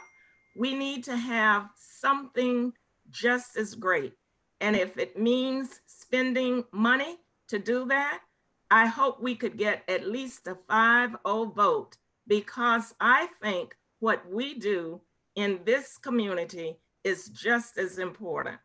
I want you to offer more forums for parents, citizens, staff, and everyone. But more importantly, not let us continue to be blocked or cut off by the city and the county because of the contractual thing that we have. Please consider that, Mrs. Clark. Good point. Ms. Roy, can I respond? There's been a couple questions that I'm happy to. Of course, I was going to get to you. Sorry. That's fine. Yes, Dr. McNeely, we've actually looked at doing some more of those. We had not looked at necessarily every week, but we have looked at putting some more out there. As we reach certain milestones, I would be very interested in doing one with just the seniors and the senior parents coming up with graduation, and then kind of a general one. And perhaps then ones in the summer as we start looking at reopening. So yes, as we hit some milestones, we've actually already discussed that. It is contracted with a company. It's the same company that the city of Gainesville uses for their town halls. The moderator, I think, is in Colorado or Wyoming, somewhere out there for that capacity. So we've actually already had those discussions about having a few more of those town hall meetings. And Ms. Clark, you cannot do it for 60 minutes. It's too short. I forgot to tell you that. Okay. All right. And on the broadcast, I have asked staff to take a look into that, whether or not it's a matter of purchasing our own public access type station or space there. Part of that also, if we do our own, will also be the equipment associated with that potentially. So I've asked staff to pull together a proposal of what that would look like for a channel if they would allow us to buy space or not. I don't know that that's an option because I know that Ms. Johnson has had those discussions with them. So if that's not an option, I want to just get a formal, that's not an option on paper instead of a conversation. But I have asked them to pull together a proposal for that.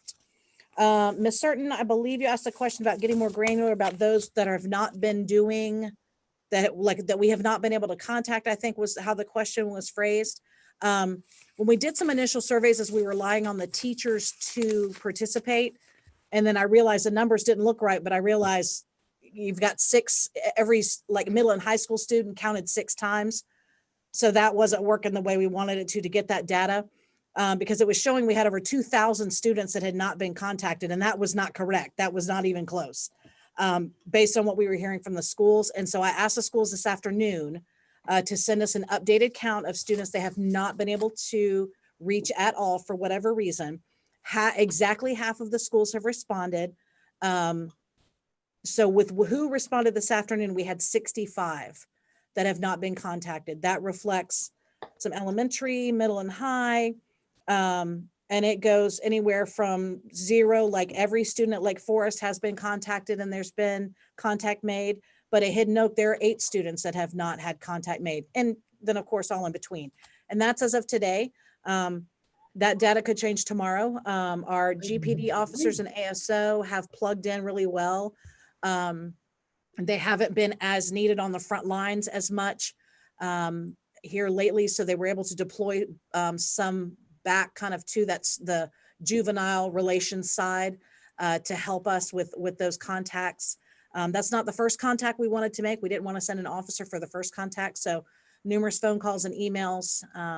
So I'm hoping to get the rest of that data tomorrow from the rest of the schools. It was late this afternoon. So if we're looking at, even if it was estimating overhead, I would say less than 200. But we have heard from some that even though they haven't been able to contact a family, numerous families have moved for whatever reason, moved out of a neighbor told them that they've moved or whatnot. So it's kind of a very different piece. And then I believe the question on the elementary distance learning, yes, where we are with elementary is about 62% of the students are participating in distance learning. About 38% are not. But as we dug deeper, 83 teachers that reported, and again, there's some teachers that have not yet reported this information. But it was a pretty good sample size. Of those that responded, there were 83 elementary teachers that I was able to go through individually that are not doing online at all. And so if you're not doing online at all, generally that's going to be a teacher decision based on what I was looking at with the schools and the grade levels. And many of those were primary teachers, so K1 and 2. So that, that may be a decision of screen time for that age child. I don't know, but teachers made that decision that their class was going to be operating in a paper or in print resource time period. So the schools have done a really good job with that, with packets, getting them either on a bus at the meal pickup site. Some of them they've put tables and bins out in front of their schools, and parents can swing by even on the weekend and pick up a packet of work. So that's, like I said, that was just based on the responses we have right now to those questions. So I hope that answered the questions you had here in this section. I'll call you. Thank you. Okay. Thank you, Mrs. Clark. I would just like to say that teachers, we appreciate them so much. And part of their academic freedom is that they have the freedom to make judgments on how to grade students. And as we went through this at a previous board meeting, we cannot dictate to the teachers and principals who have a certain autonomy what they should do and what metric they should use to grade their students. So we just have to trust them. We all appreciate them so greatly. And I hope part of that appreciation is some trust in their professional abilities. So that's my comment. I don't see anybody else signaling to speak under board member announcements. And I assume Mrs. Clark is finished. So Yes. thank you all so much. It was a hard meeting, but as Dr. Paulson said, and I'm sure everybody appreciates the frank discussion that we had, and also the public input. Thank you all so much. And this meeting is now adjourned. Thank you. Thank you.